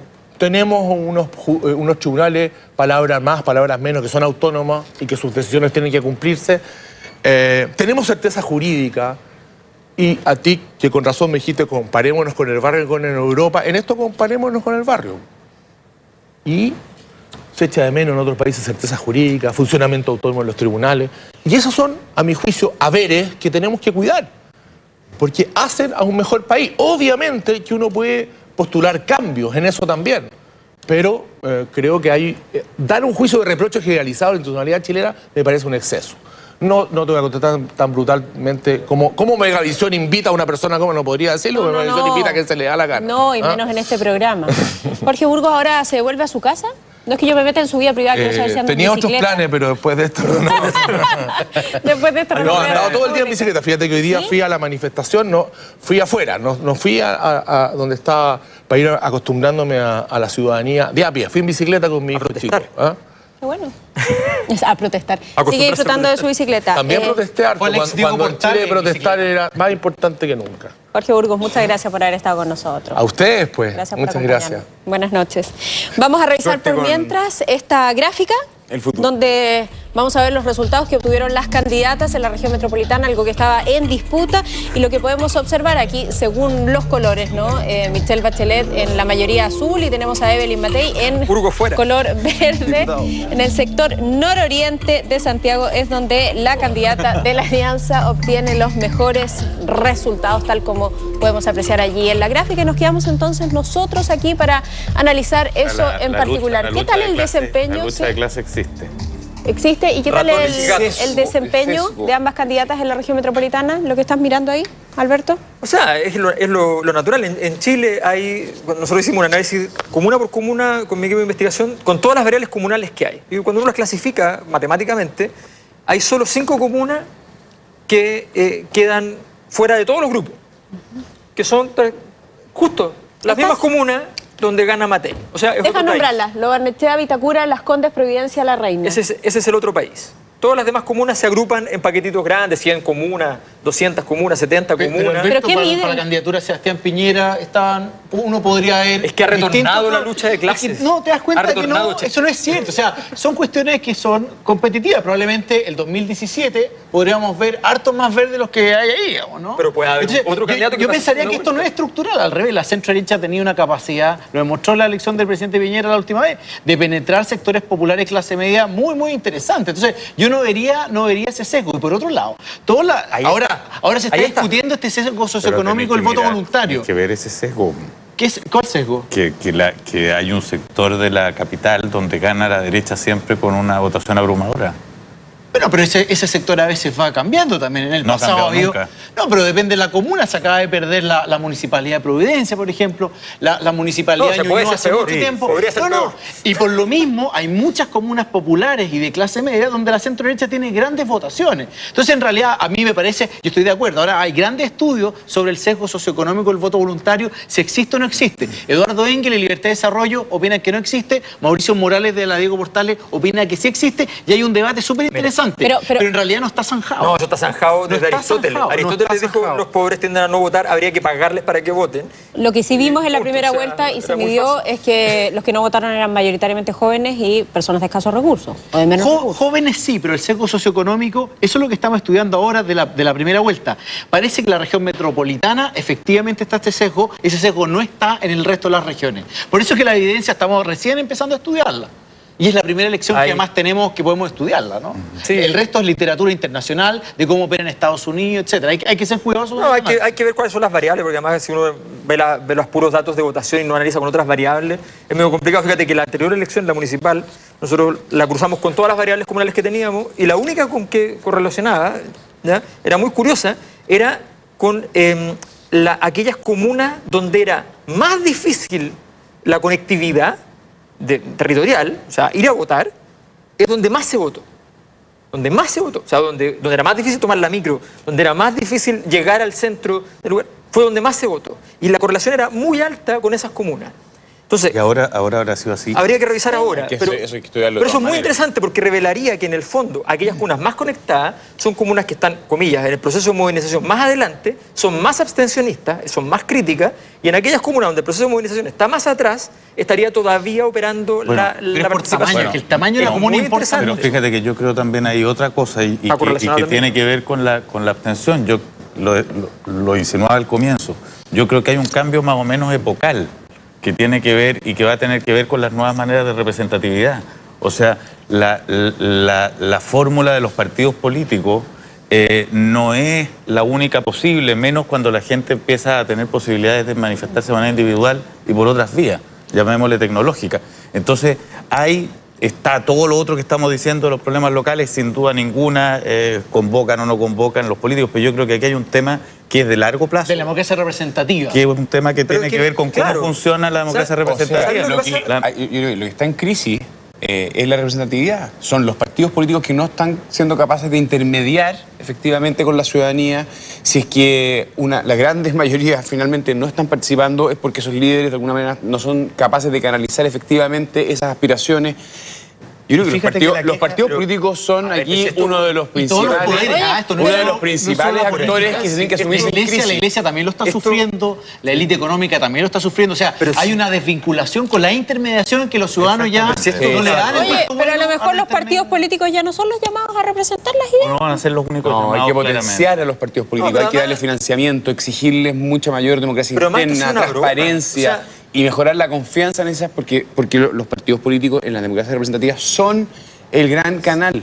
Ahora, eso, yo estoy contigo, debe ser complementado con otras formas de participación. Creo que las protestas, las movilizaciones son formas efectivas de participación en democracia, así como lo son las elecciones. Pero que los partidos políticos son un desafío institucional para los próximos años en Chile me parece fundamental. Mira, para resolver el tema de las regiones se pusieron los cores, que es como, de verdad, o sea, ¿qué sentido tiene? ¿Ya? O sea, entonces, no, pero tiene mucho sentido. Pero que hacen elegir. Termine con el punto. Un momento, mira, de verdad, aquí hay un problema que es mucho más complejo. La representatividad y la participación son cosas distintas.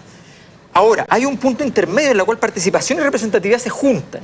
En ese punto intermedio Chile no tiene nada. Por ejemplo, en Estados Unidos tú votas por representantes tuyos como ciudadano en la universidad de tu ciudad. ¿Ya? En Brasil tú votas por representantes tuyos como ciudadano, no como apoderado ni nada, en el colegio de tu barrio, ni siquiera el de tu hijo, en el de tu barrio. ¿Cómo votas? ¿Por qué? Votas porque hay un representante en el consejo directivo del colegio, del territorio del colegio. Estás en esa toma de decisión. Entonces, en Estados Unidos voté por los fiscales. O sea, en realidad podemos llevar la democracia. Por eso, porque el punto no son sensatos también. No, ¿por qué no? El punto justamente es que tú te empiezas, capilarizas el asunto y llega la democracia a muchos más lados y se hace verosímil la idea de que cuando tú votas por alguien tenga sentido la representación, porque si no esto no tiene ninguna textura. En Chile todos saben que hay 3 o 4 zonas metropolitanas que requieren un alcalde mayor. Nadie quiere tener un alcalde mayor porque puede ser una fuente de nuevos presidenciables incontrolados para los partidos. Esa es la razón. Es cierto. Bueno, tengo que hacerles una pregunta, la última. ¿Cuándo vamos a ir a comer? Hay que pagar apuestas aquí, ¿eh? Hay que pagar apuestas aquí. Cuando rompan el chanchito, ustedes dos vamos a comer. Sí, cuando digan. Ya nos tenemos que poner de acuerdo y los invitamos a comer. Claro. Ya, extensa jornada, es hora de despedirnos. Hay que quitarle la plata a Pepe Out. Hay que arreglar tu cuenta personal ahí. La noche la puerta a Pepe Out. Oye, que tengan una gran semana.